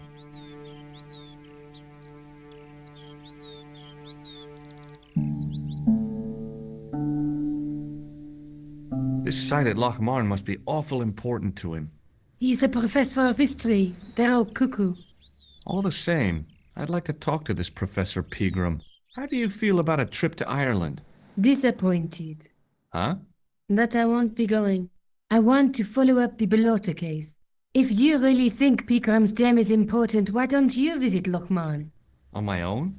I'm not so sure about that. Where is Ireland exactly? What, George? What do you know about Professor Pegram? I've seen a television program, Pegram's Past. He's written a book, The Crusader Families of Ireland. I'll bet he'd be interested in the manuscript. I'll see you later. Okay. Keep me informed if you find anything new.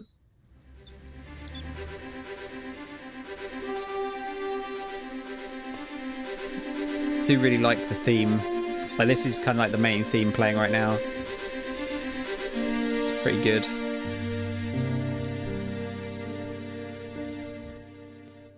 All right, let's go to the airport.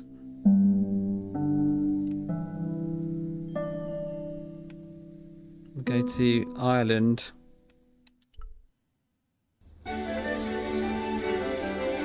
Oh, let's fast forward, okay. So you can't go back to the old look of the cutscenes, apparently.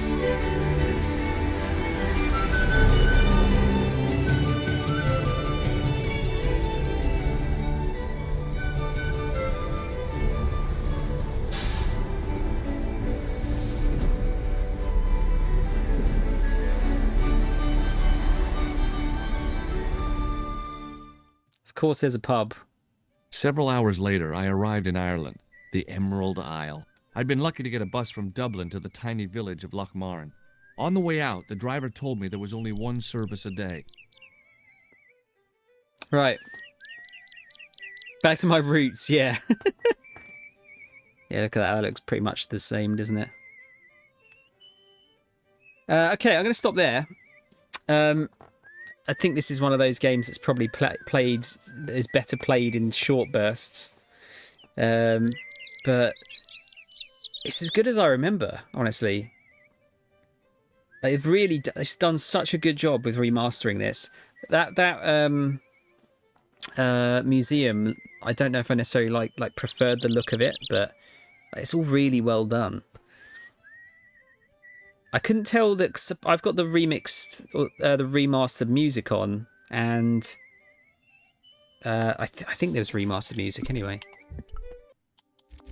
Is it remastered music? Could be wrong.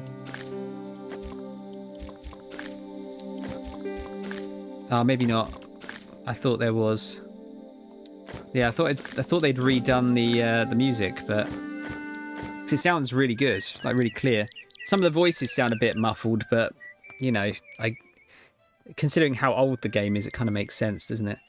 But yeah, it's really enjoying it. Honestly, I'm very much enjoying it.